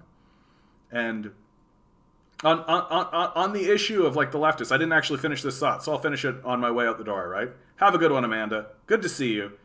I don't like to critique other leftists in terms of their positions on theory or their opinions of commentary or any of that kind of stuff, because everybody's trying and everybody's got a unique and interesting thing to say. Literally the only critique I will ever lay at the door of the leftists is, are you trying to get people into the streets? Are you trying to galvanize a movement? And if the answer is no, then I don't really think you're much of a leftist, frankly.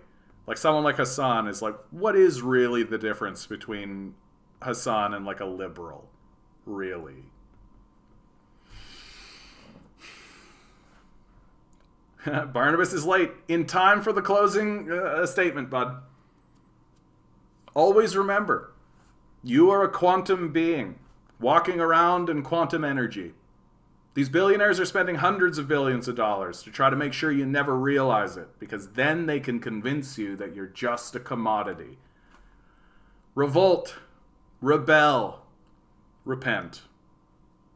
Good luck. We're going to need it.